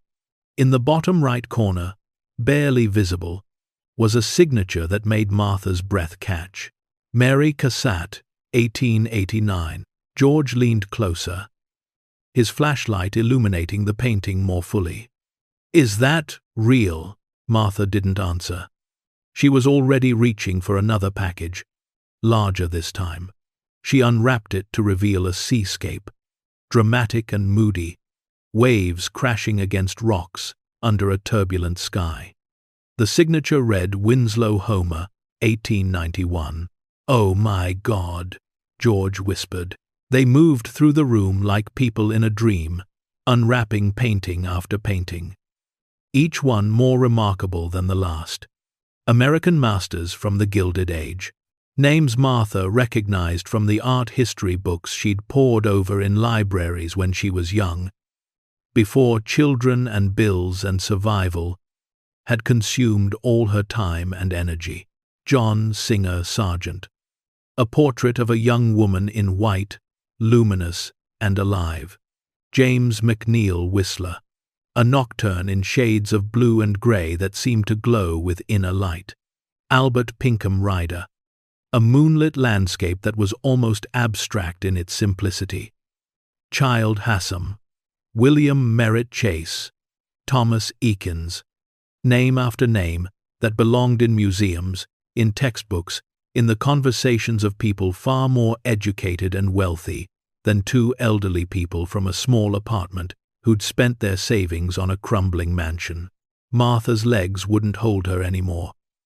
She sat down hard on the floor, surrounded by unwrapped paintings, and tried to understand what they'd found. George sat beside her, his arm automatically going around her shoulders, both of them staring at the treasures revealed by their flashlight beams. "This is Charles Ashford's collection," Martha said, her voice shaky. "The one that disappeared, the one galleries searched for. It was here the whole time, sealed in this room, protected and hidden and waiting. For us," George added quietly. "Waiting for us to find it." They sat in that hidden room for a long time, maybe an hour, just looking at the paintings they'd unwrapped. Neither of them knew enough about art to estimate value, but they knew enough to understand that what they were looking at was significant. These weren't prints or copies. These were original works by artists whose paintings hung in the Metropolitan Museum, the National Gallery, the Smithsonian, and they were sitting in a secret room in a mansion that Martha and George had bought for $1,500. Finally, Martha spoke. "We need to call Harold." Harold Chen arrived within 2 hours, driving faster than was probably safe. Once Earl had called him with the words, "You need to see this right now." He rushed through the house following Earl's directions, barely noticing the restoration work, too focused on getting to the library. When he saw the open panel and the corridor beyond, he stopped dead. "You found it," he breathed. "You actually found it." Martha led him to the hidden room, and his reaction when he saw the paintings was everything theirs had been and more. He stood frozen in the doorway, his mouth open, his eyes moving from painting to painting. Then he pulled out his phone and started taking photographs, documenting everything, his hands shaking so badly that George had to help him steady the camera. "Do you know what this is?" Harold asked, his voice tight with emotion that might have been excitement or fear or both. "This is the Lost Ashford collection.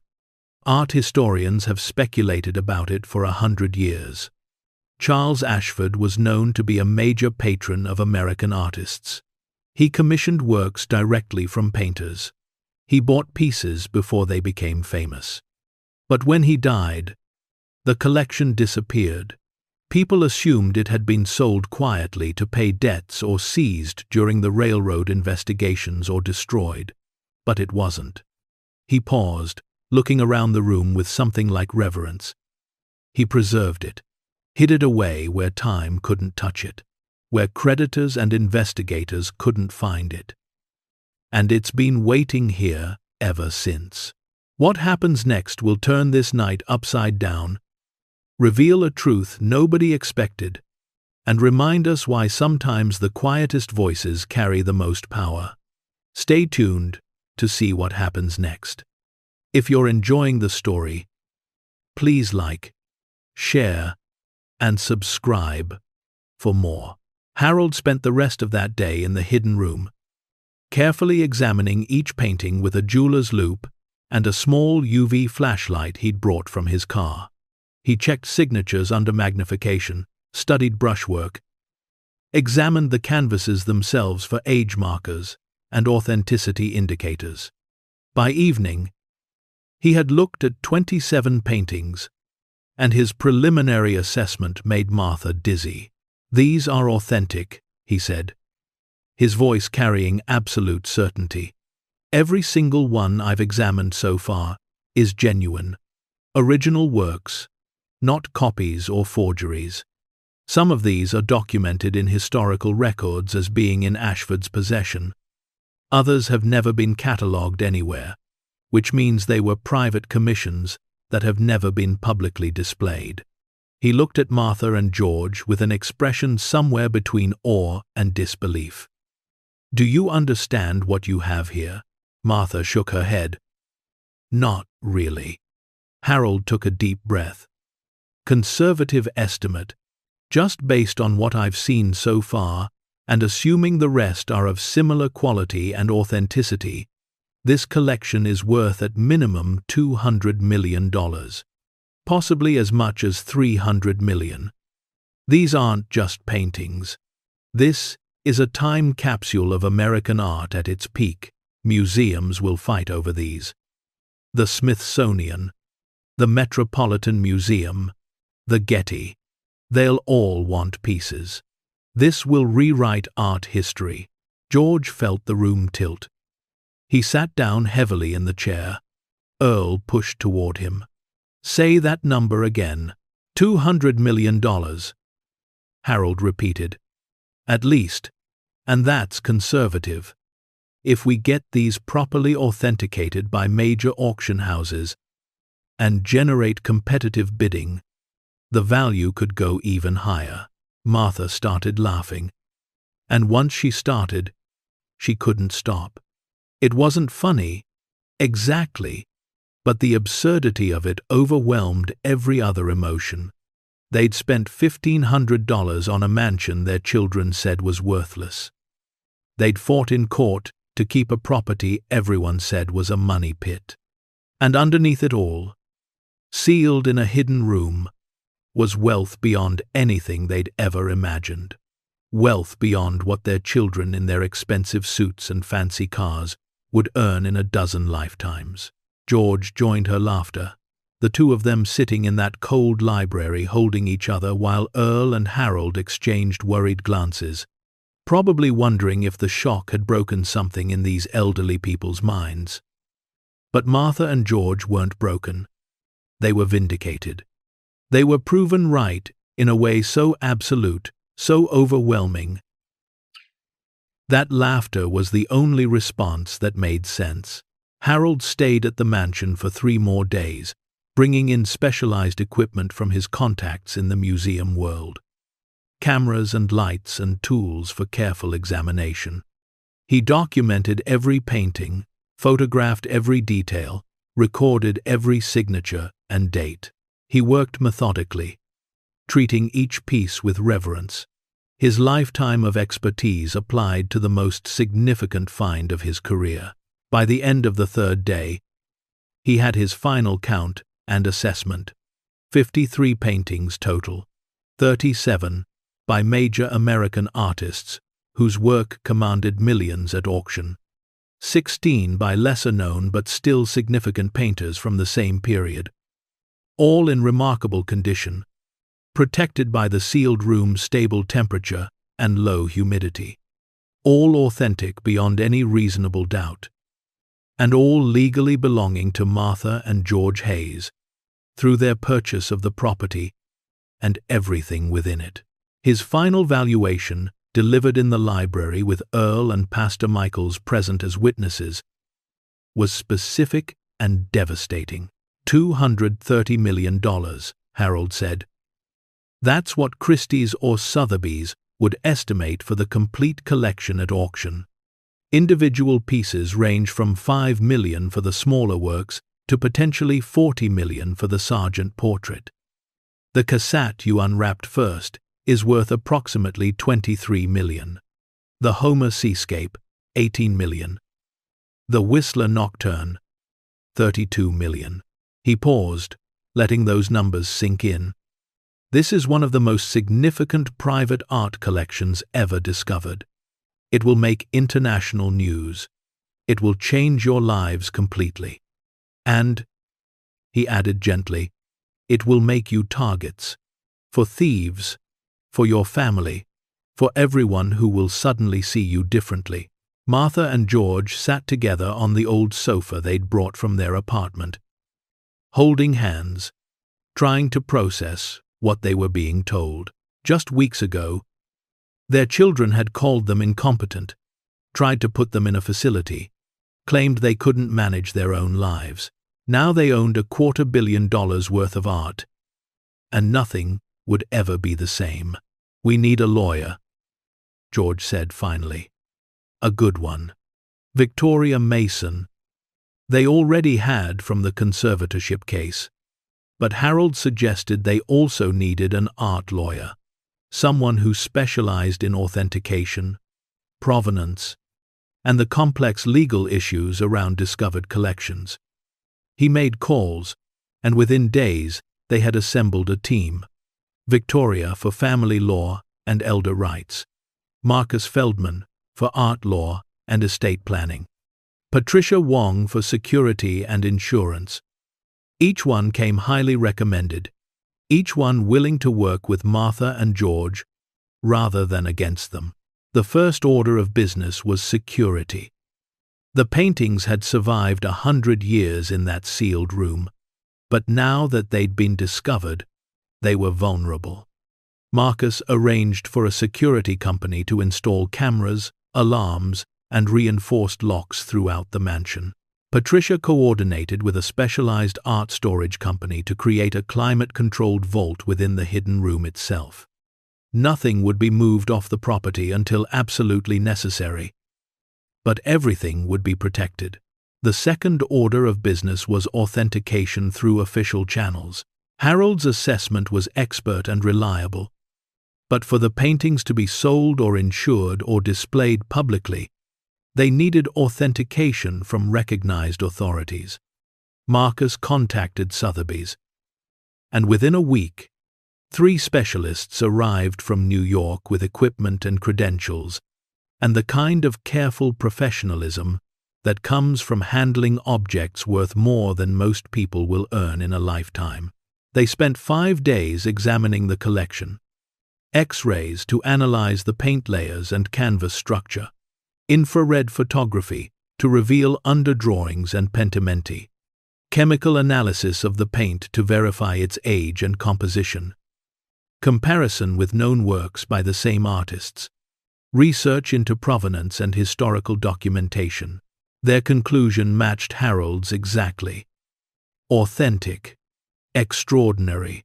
Worth a fortune that most people couldn't even conceptualize. They provided written authentication reports, each one thick as a book, each one representing hours of careful analysis. And they confirmed the valuation. $230 million. Perhaps more, if the right buyers competed. Word began to spread despite everyone's best efforts at secrecy. In a small town, secrets don't keep long, especially secrets involving security companies and New York art specialists and lawyers, arriving in expensive cars. Pastor Michaels heard whispers at church. Earl heard rumors at the hardware store. Within 2 weeks, everyone in the community knew that Martha and George had found something valuable in the mansion, though most people's guesses fell far short of the reality. A local newspaper ran a small article. Local couple discovers art in historic mansion. It was vague on details, but it was enough. By the next morning, journalists were calling.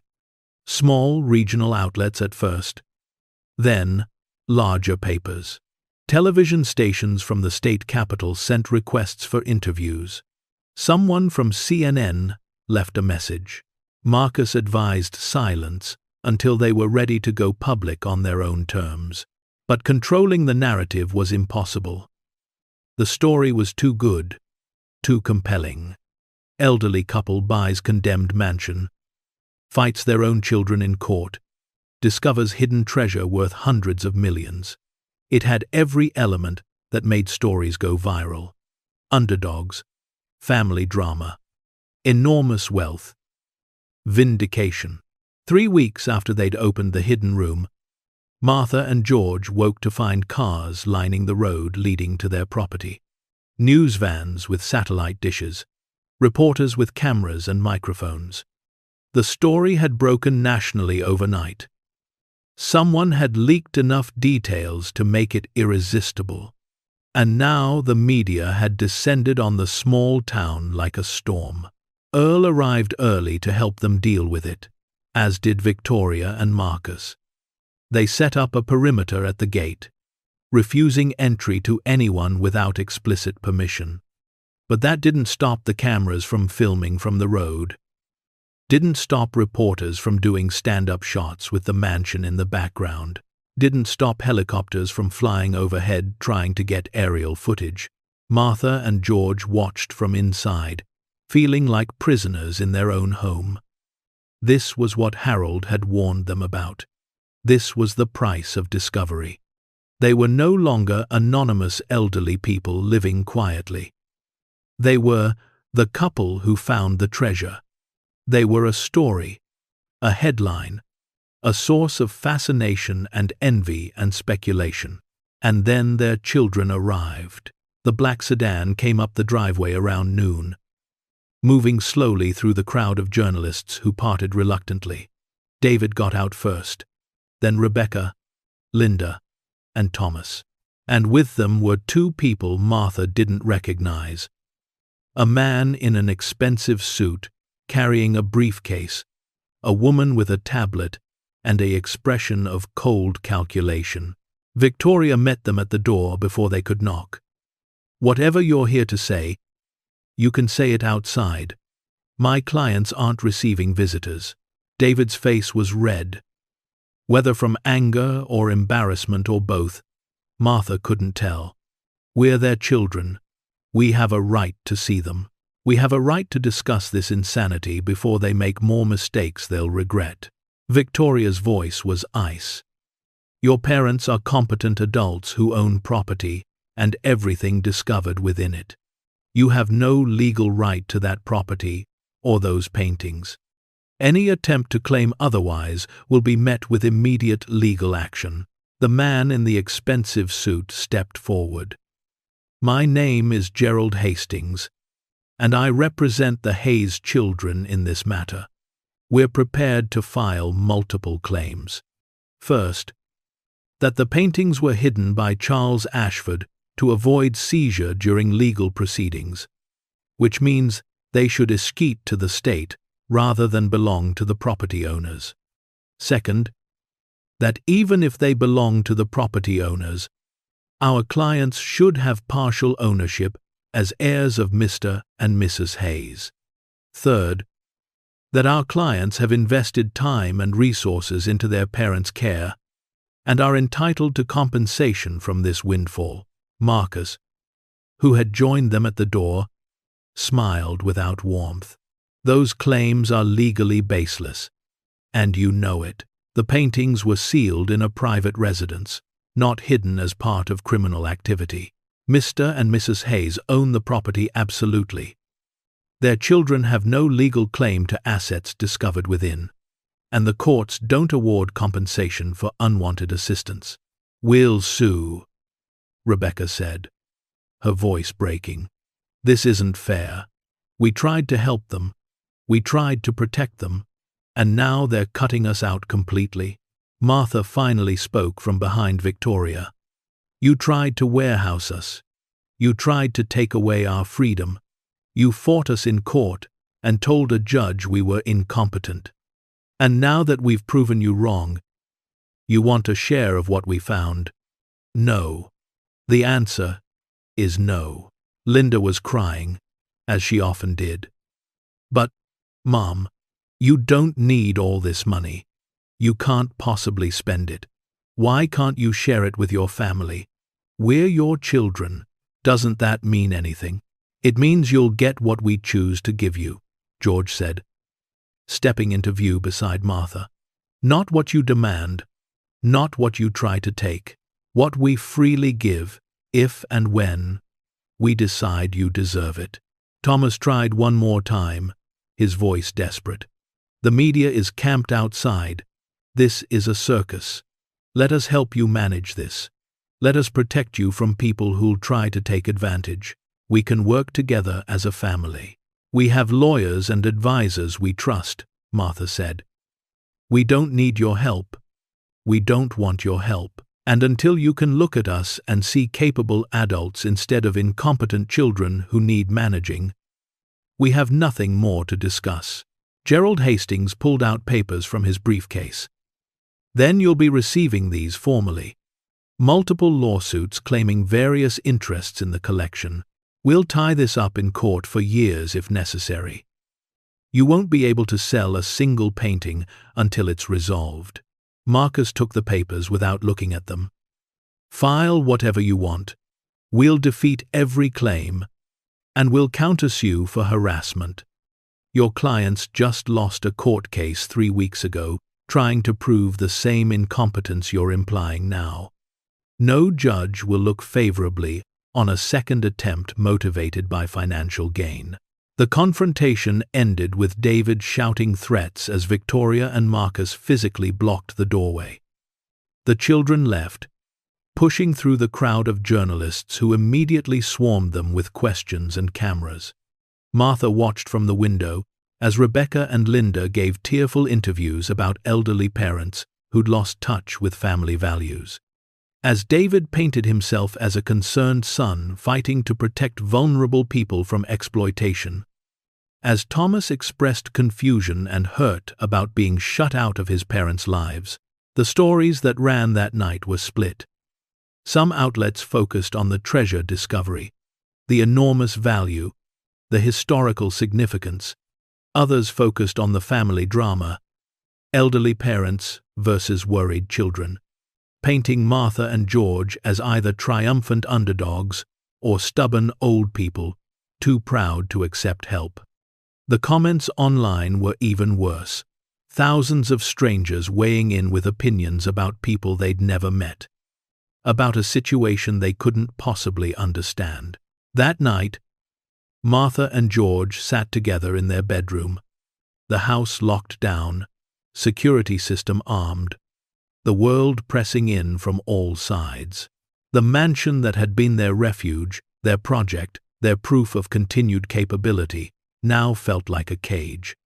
The discovery that should have been triumph felt tainted by greed and attention, and the way their children had looked at them like adversaries rather than parents. I thought finding the paintings would solve everything, Martha whispered. Prove we were right. Show everyone we weren't crazy. George pulled her close. It did prove that, but it also changed everything. Money does that, especially this much money. Do you regret it? She asked. Finding them? He thought for a long moment. No, because we found them together, because we did it ourselves, because even if everything that comes next is complicated and difficult, we proved something important. We proved we still matter. Outside, camera flashes lit up the darkness as journalists photographed the mansion from every angle. Helicopters had been circling since afternoon, their searchlights sweeping across the property like the place was under siege. And in homes across the country, millions of people watched news reports about the elderly couple and their hidden treasure, forming opinions and taking sides, and making judgments about lives they couldn't begin to understand. But inside the mansion, in a room they'd made warm and safe through their own hard work, Martha and George held each other and knew one absolute truth. They had bought this place for $1,500 when everyone said they were foolish. They had fought their own children in court when everyone said they should just accept help. They had opened a sealed wall when everyone would have told them to leave it alone. And they had discovered, against all odds, that the mansion they'd risked everything for held treasures worth more than $200 million. That the gamble their children called insane was actually the smartest decision they'd ever made. That the two old people everyone wanted to manage and control and put away were still capable of extraordinary things. The battle wasn't over. The lawsuits would come. The media attention would get worse before it got better. Their children might never forgive them, but they had won something more valuable than even $230 million. They had won the right to live their own lives, make their own choices, and prove that age is just a number that doesn't define worth or capability, or the possibility of miracles. Tomorrow would bring more challenges. But tonight, they had each other. They had their mansion, and they had the satisfaction of knowing they'd been right all along. Sometimes the people the world dismisses are the ones who find the greatest treasures. Sometimes the risks everyone says you shouldn't take are exactly the ones you should. And sometimes, just sometimes, betting everything on yourself pays off in ways no one could have imagined. The lawsuits came like clockwork, delivered by process servers who had to navigate through the media circus still camped outside the mansion gates. 3 separate filings within 2 weeks. David and Rebecca claimed that as primary caregivers, they were entitled to compensation from the discovery. Linda filed for a share based on money she claimed to have lent Martha and George over the years, loans that had never been documented because they were family.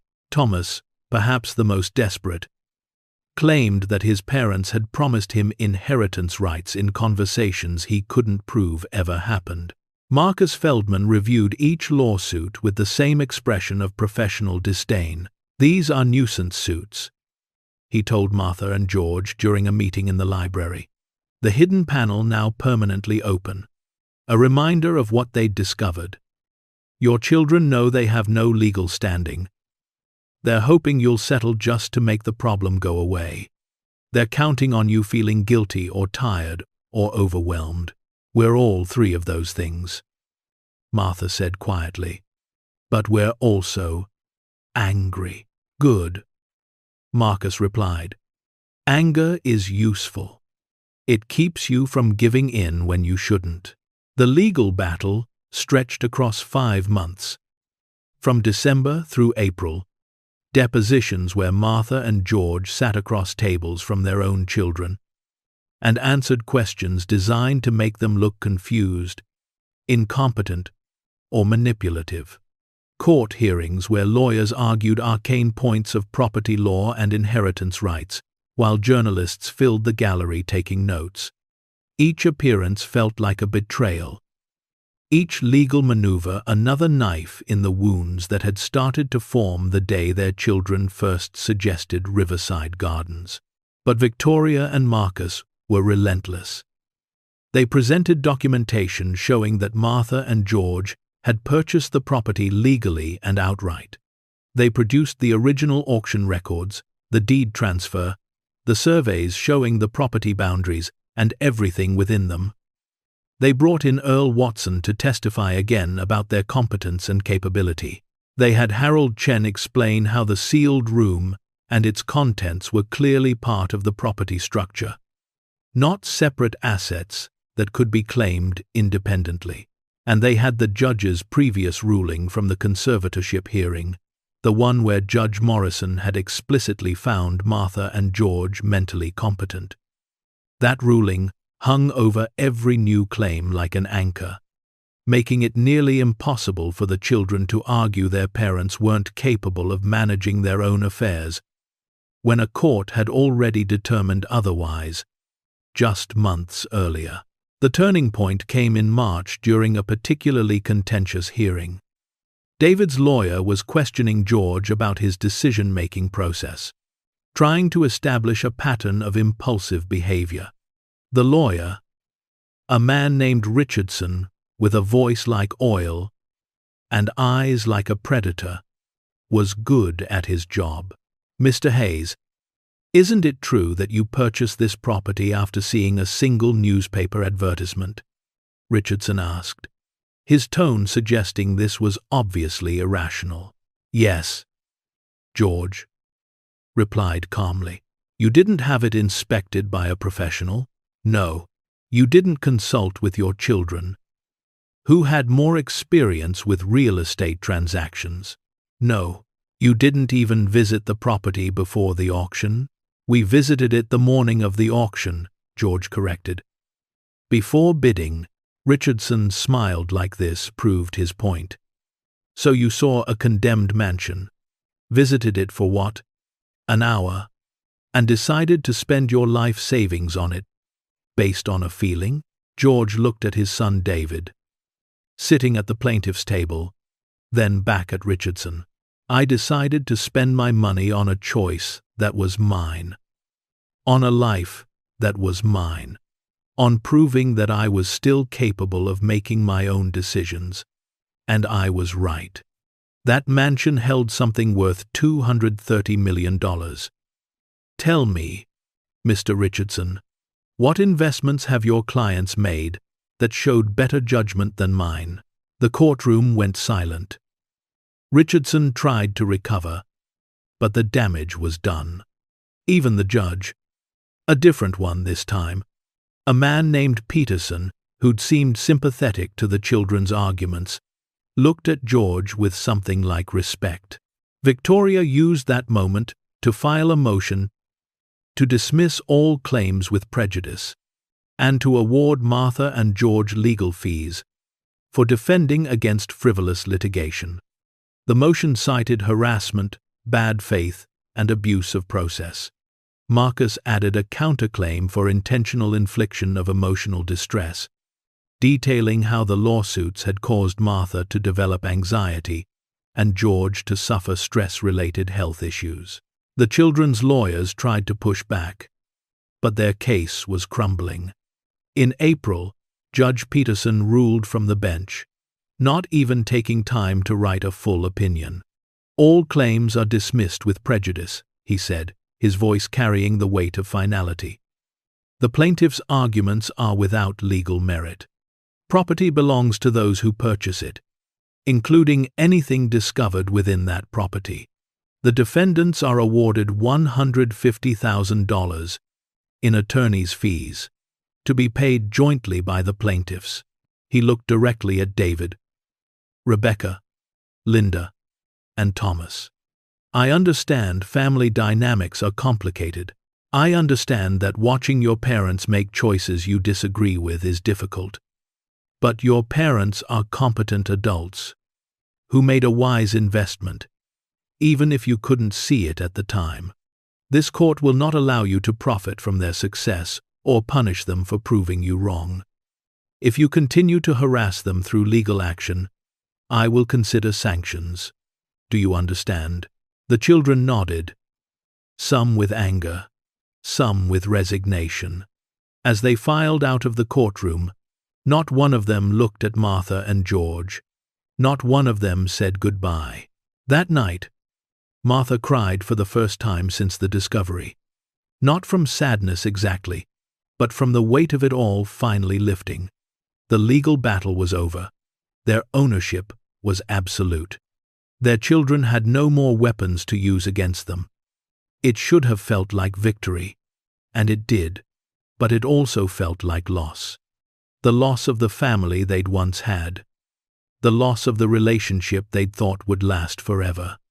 The loss of children who looked at them with love instead of resentment. George held her while she cried, his own tears silent on his cheeks. "We won," he said finally. "But the price was high." "Too high?" she asked. He thought for a long moment. "No, because the alternative was losing ourselves, losing our dignity, spending our last years being managed like children. This way, we lost our children's approval, but we kept ourselves. And maybe someday they'll understand that was the right choice. With the legal battles behind them, Martha and George could finally address what to do with the collection. The obvious answer was to sell it, to take the $230 million and live in comfort for their remaining years. Marcus had already fielded offers from auction houses and private collectors. Sotheby's wanted to create a special sale dedicated entirely to the Ashford collection. A hedge fund billionaire offered $200 million for the whole collection. Cash, no auction necessary. But Martha and George surprised everyone, including themselves, by saying no to immediate sale. They wanted time to think, to understand what they had, to make decisions that felt right rather than rushed. The paintings had waited 100 years in that sealed room. They could wait a bit longer. Instead, they focused on the mansion itself. With money no longer a constraint, they could restore it properly. They hired a construction company that specialized in historic restoration, workers who understood the value of preserving original details while making the structure safe and functional. Over the next 6 months, the mansion transformed. The roof was completely rebuilt, new slate tiles matching the original pattern. Every window was repaired or replaced with period-appropriate glass. The plumbing and electrical systems were updated to modern standards, but hidden within the original structure.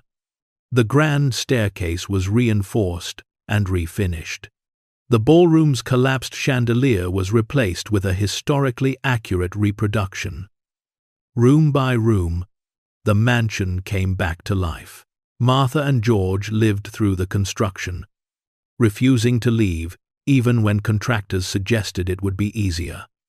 This was their home, earned through courage and vindicated by discovery. They weren't going anywhere.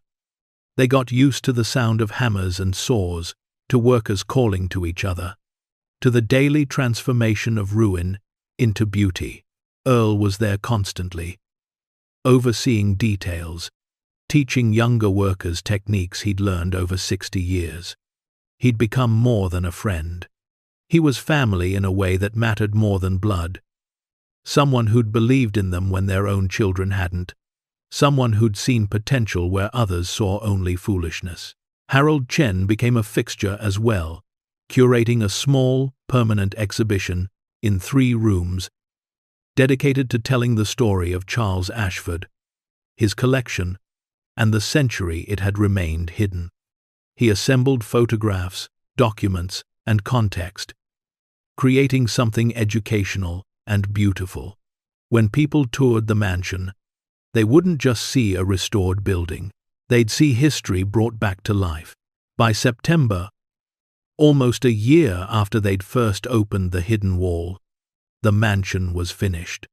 The restoration had cost nearly $2 million, but it was worth every penny. The Ashford estate stood proud again, no longer a ruin but a monument to persistence and possibility. And Martha and George, now 74 and 77, stood on the front steps looking at what they'd built, what they'd restored, what they'd proven was possible. "We did it," Martha said simply. "We did," George agreed. Now comes the harder part, deciding what it all means. The decision about the paintings came gradually, through conversations with Earl and Harold and Pastor Michaels, through long nights talking in the bedroom they'd made their own, through quiet reflection on what mattered and what legacy meant. They didn't need $230 million. They needed purpose. They needed to feel like their lives had meant something beyond survival, beyond just getting by, beyond the small concerns that had consumed so many years. They decided to sell 25 paintings through Sotheby's, keeping the best and most historically significant ones. The sale would generate approximately $140 million after commissions and taxes. More money than they could possibly spend, but manageable, in a way that $250 million wasn't. Money that could do real good without overwhelming them. The auction happened in November, a year and a month after the discovery. Sotheby's created a catalog that read like an art history textbook. Each painting photographed beautifully, its provenance traced, its significance explained. The event attracted collectors from around the world, museum representatives with acquisition budgets, and journalists covering what was being called the most important American art sale in a generation. Martha and George attended but sat in the back, watching as painting after painting sold for prices that still seemed impossible. The Mary Cassatt went for $26 million to a Japanese collector. The Winslow Homer sold for $19 million to a consortium of American museums. A John Singer Sargent portrait fetched $32 million from a private buyer who remained anonymous. When it was over, when the final gavel had fallen, and the totals were calculated, Martha and George had cleared $142 million. They sat in their hotel room that night, in New York City where the auction had taken place, and tried to understand what that number meant. "It means we were right," George said finally. "About everything. About the mansion. About fighting to keep it. About refusing to let anyone tell us what we could or couldn't do. We weren't crazy. We were smarter than anyone gave us credit for." Martha nodded, then smiled. "Our children are going to hate this part of the story." "Let them," George replied. "They made their choices. Now we get to make ours." The remaining 28 paintings, including some of the most valuable and historically significant pieces, were donated to museums across the country. The Smithsonian American Art Museum received the Whistler Nocturne and 3 other works. The Metropolitan Museum of Art got the largest Sargent and 2 companion pieces. Regional museums in states where Martha and George had lived received pieces appropriate to their collections. Each donation came with the stipulation that the painting be displayed as part of the Ashford collection, keeping the story alive, ensuring that people would know what had been found and how and why it mattered. The tax deductions from these donations were substantial, reducing their tax burden on the sold works significantly. But more importantly, they ensured the paintings would be seen by the public, studied by scholars, preserved for future generations. Charles Ashford had hidden his collection from a world that wanted to seize it. Martha and George were giving it back to a world that could finally appreciate it. With their financial future secure, Martha and George turned their attention to the community that had supported them when their own family hadn't. They established the Ashford Foundation with an initial endowment of $20 million, dedicated to supporting elderly independence, historic preservation, and arts education. The foundation funded programs teaching seniors new skills, from technology to carpentry to painting. It provided grants for elderly people fighting conservatorship battles, offering legal support to those who couldn't afford Victoria Mason's rates. It supported restoration projects for endangered historic buildings, ensuring that more structures like the mansion could be saved and repurposed. And it created scholarships for art students, particularly those from working-class backgrounds, who reminded Martha and George of themselves when they were young. They donated $5 million to the local community center to build an addition specifically for senior activities. Not a nursing home, not a facility, but a place where elderly people could gather, learn, create, and prove they were still vital parts of the community.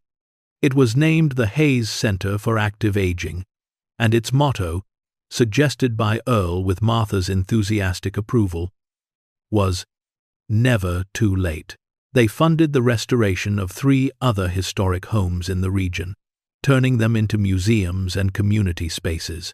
They established a scholarship fund at the local high school for students pursuing careers in the trades, honoring Earl's lifetime of craftsmanship. They donated $1 million to Pastor Michael's church, with the instruction that it be used to support elderly congregation members facing financial hardship. And they set up trust funds for each of their 4 children, smaller than they might have been if relationships had remained intact, but still substantial. $5 million each, structured to pay out over 20 years, ensuring a lifetime of security but not creating instant wealth that might be squandered. The letter accompanying each trust was brief. This is a gift, not a reconciliation. We hope someday you'll understand why we fought so hard to keep our independence. Until then, we want you to know that despite everything, we still love you. We just can't let you control us. Mom and Dad. Mom, Mom, Mom. The responses varied.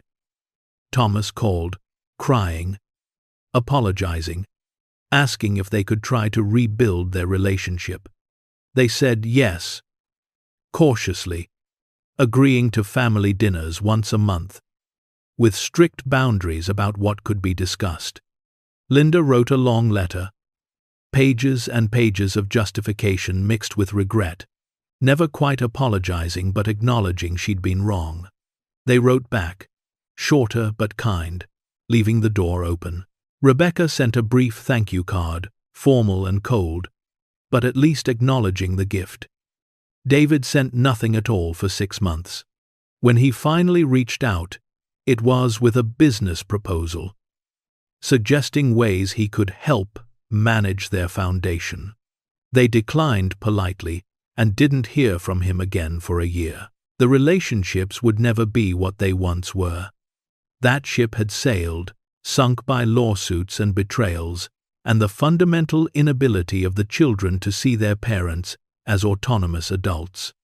But they existed, in some form, which was more than Martha and George had expected in the dark days of legal battles.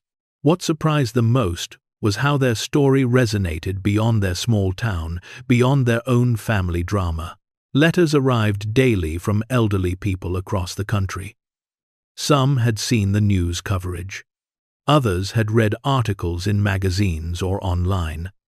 All of them had been inspired by the story of 2 old people who refused to be managed, who took a risk everyone said was foolish, and who found both treasure and vindication.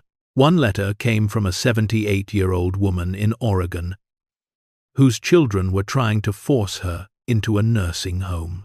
She wrote that Martha and George's story had given her the courage to hire a lawyer and fight. She won, kept her house, and was now living independently with support from friends and neighbors she'd organized herself. "You showed me that old doesn't mean helpless," she wrote. "Thank you for that." Another letter came from a man in Florida, 82 years old, who had been declared incompetent by his children and placed in a facility against his will. He saw the news coverage from the common room television. He contacted a legal aid organization that connected him with a lawyer, inspired by Martha and George's case.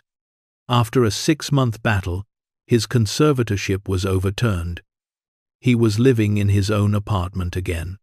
"I got my life back because you fought for yours," he wrote. The letters kept coming. Hundreds of them, then thousands. Elderly people who felt invisible finding hope.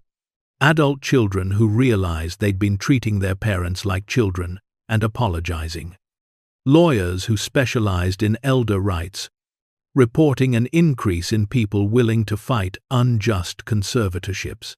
Social workers, noting a cultural shift in how society viewed aging and autonomy. Martha and George read every letter. They couldn't respond to all of them, but they tried. They hired an assistant, a woman named Jennifer, who'd just retired from a career in social work, to help manage the correspondence and the foundation. She worked from a beautiful office they created in what had once been the mansion's smoking room, and she became another member of their chosen family. On their 53rd wedding anniversary, Martha and George hosted an open house at the mansion. They invited everyone who had supported them: Earl and Harold and Pastor Michaels, Victoria and Marcus, the contractors who'd restored the building, the neighbors who'd brought food and encouragement, the townspeople who'd believed in them, the journalists who'd told their story fairly, and 3 of their 4 children, Thomas and Linda and Rebecca, who came cautiously, still wounded but trying. David didn't come, and his absence hurt despite everything, but they couldn't force reconciliation, couldn't make their children see them differently if they chose not to. They could only control their own actions, their own choices, their own legacy.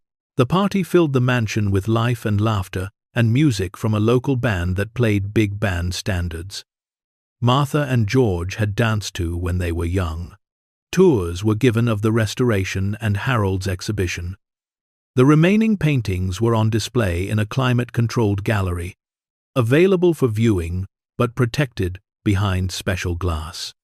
People marveled at the art, at the story, at what these 2 elderly people had accomplished.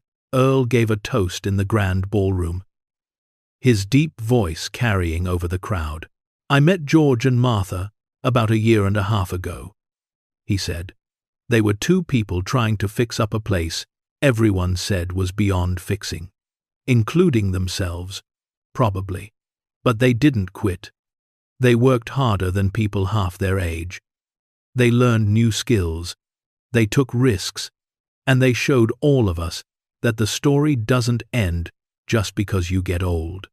Sometimes the best chapters come late, when you've finally figured out who you are and what you want, and you're brave enough to reach for it." The crowd applauded. Martha felt tears on her cheeks but didn't wipe them away. These were good tears, earned tears, the kind that come from a life fully lived. As the evening wound down and guests began to leave, Martha and George stood on the grand front steps, watching car lights disappear down the driveway. The mansion glowed behind them, every window lit, no longer a dark hulk on a hillside, but a beacon visible for miles. "Do you ever wonder what would have happened if we'd just gone to Riverside Gardens?" Martha asked. "If we'd done what they wanted?" George put his arm around her. "Every day, and every day I'm grateful we didn't. We'd be comfortable, maybe, safe, but we wouldn't be us. We wouldn't be here. We wouldn't have proven anything except that old people should do what they're told." Martha leaned into him, feeling his warmth, his steadiness, his presence that had anchored her for 53 years. "We're not done yet, are we?" he smiled. "Not even close. We've got the foundation to run, more buildings to restore, more people to help, more life to live on our own terms." 2 years after the discovery, Martha was invited to speak at a national conference on aging and autonomy. She was terrified, had never spoken to more than a handful of people at once, had no idea what to say to an audience of hundreds. But George encouraged her, and Jennifer helped her prepare, and she found herself on a stage in Chicago looking out at faces that ranged from young social workers to elderly advocates to policymakers who could change laws. She spoke from her heart, not from prepared remarks, just telling her story about feeling dismissed, about the intervention, about buying the mansion everyone said was foolish, about the court battle and the discovery, and everything that came after. But mostly she spoke about worth. "Society tells us that when we get old, we become less," she said, her voice stronger than she expected, "less capable, less valuable, less deserving of autonomy. We're told to be grateful for being managed, for being cared for being protected from ourselves. And some people need that care, truly need it, and there's no shame in that. She paused. But many of us don't. Many of us are still capable, still sharp, still full of dreams and desires and plans. And when our children or our society or our own internalized fears tell us to sit down and be quiet and accept diminishment, we need to remember something important. She looked out at the audience. We get to say no.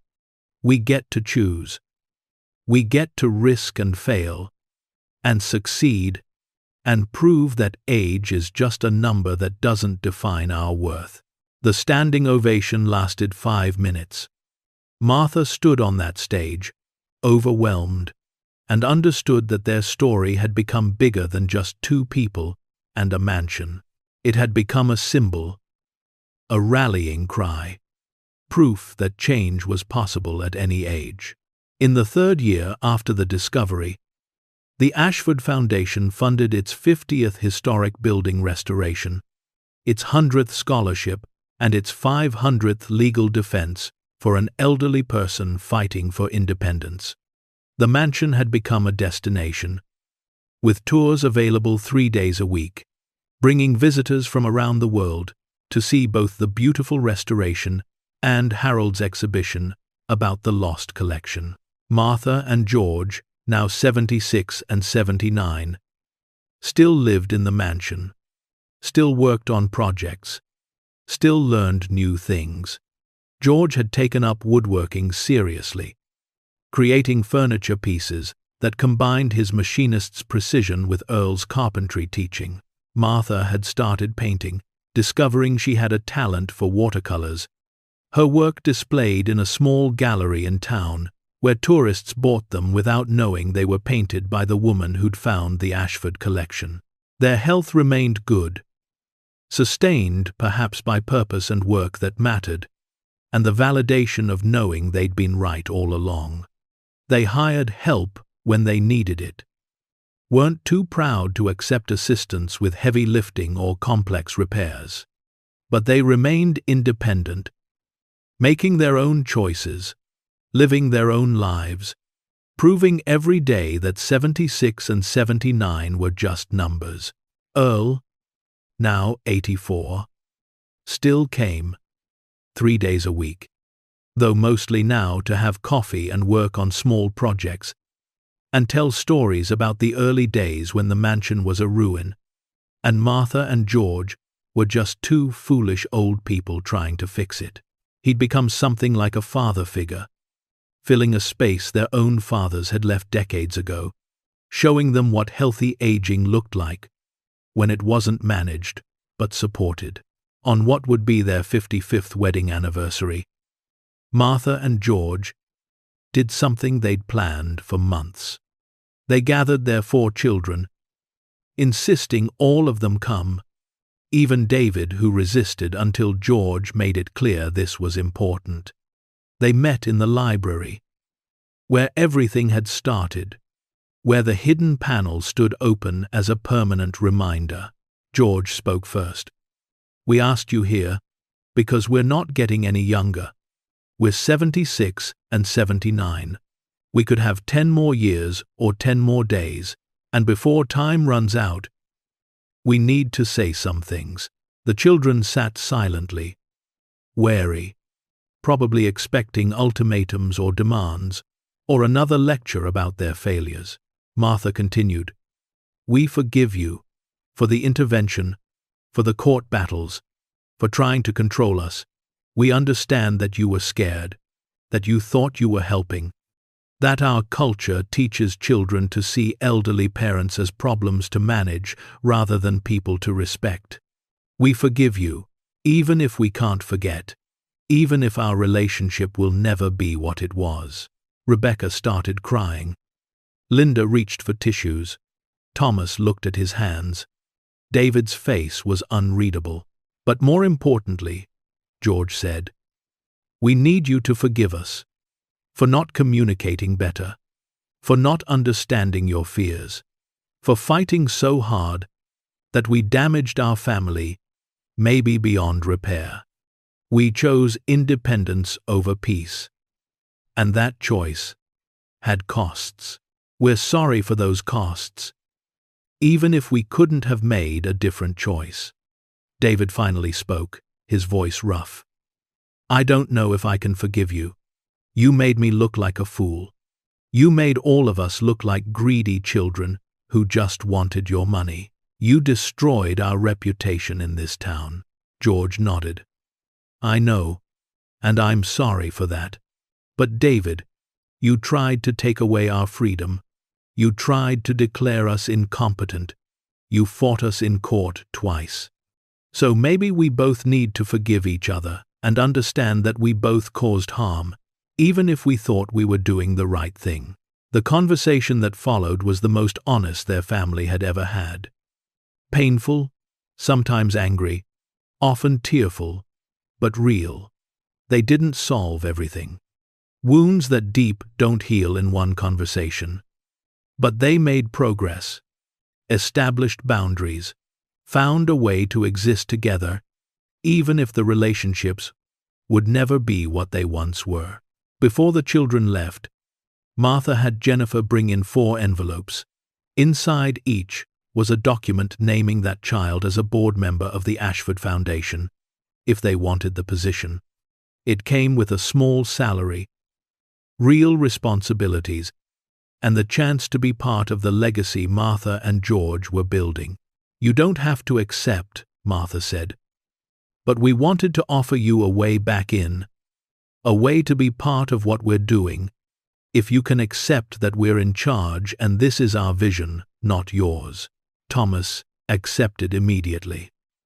Linda said she needed time to think, but seemed touched. Rebecca took her envelope but didn't commit. David left his on the table and walked out. But 3 out of 4 was more than Martha and George had hoped for. And it was a start. As their 70s gave way toward their 80s, Martha and George became something unexpected. Icons of elderly empowerment. They gave interviews, always together, always honest about the struggles and triumphs. They appeared in documentaries about aging and autonomy. They were profiled in magazines, ranging from AARP to The New Yorker. Their story was optioned by a production company wanting to make a limited series, though they insisted on approval over the script, unwilling to let their lives be sensationalized. But more than the fame or attention, what mattered was the impact. The cultural conversation about aging began to shift, slowly but noticeably. More families had difficult conversations about independence versus safety. More elderly people fought back against unwanted conservatorships. More communities created programs supporting active aging rather than just managing decline. Laws were proposed in several states, making it harder to declare competent adults incompetent simply because they were old. Martha and George couldn't take credit for all of it, but they'd been the spark, the story that crystallized something people were already feeling, and that mattered more than money, more than the mansion, more than the treasure they'd found. On a cold evening in November, 4 years after opening the hidden wall, Martha and George sat together in the library where it had all begun. They'd just finished a tour for a group of school children who'd listened with wide eyes to the story of the sealed room and the paintings worth millions. Now the house was quiet. Just the 2 of them, and the soft ticking of the restored grandfather clock in the hall. "Do you think we would have been happy at Riverside Gardens?" Martha asked. A question she'd never voiced before. George considered it seriously. Maybe, if we'd never known there was an alternative, if we'd accepted that being old meant accepting what others chose for us, we might have been comfortable, safe, even content, in a limited way. But not happy, Martha finished. Not really. Not the way we are now. No, George agreed. Because happiness isn't about safety or comfort. It's about being true to yourself, about making choices that matter even when they're hard, about proving to yourself that you still have agency and value and purpose. They sat in comfortable silence. Two people who'd spent 55 years together and discovered that the best part wasn't the beginning like everyone says. The best part was now, at the end, when they'd finally figured out who they were and had the courage to be those people, no matter what anyone else thought. Martha and George Hayes lived on in their mansion for many more years, long enough to see their foundation help thousands of elderly people fight for independence, long enough to see cultural attitudes shift, long enough to know that their story mattered when they passed. Within months of each other, the way couples married for 6 decades often do, they left behind a legacy that was about more than art or money, or even a beautifully restored mansion. They left behind proof that worth doesn't diminish with age. That courage can emerge at 73 and 76. That the people society dismisses as past their prime are sometimes the ones who discover the greatest treasures, and that sometimes, just sometimes, betting everything on yourself pays off in ways no one could have imagined. Because they'd bought a crumbling mansion for $1,500 when everyone said they were foolish. They'd fought their own children in court when everyone said they should just accept help. They'd opened a sealed wall when everyone would have told them to leave well enough alone. And they'd discovered not just $230 million worth of art, but something far more valuable. They'd discovered themselves, their strength, their worth, and the absolute truth that some of the best chapters of life come late in the story when you finally know who you are, and you're brave enough to live accordingly. The end. Up next, 2 more powerful stories of courage, hope, and never giving up. Click to continue this journey with us. And don't forget to hit subscribe if you believe you're never too old to be extraordinary.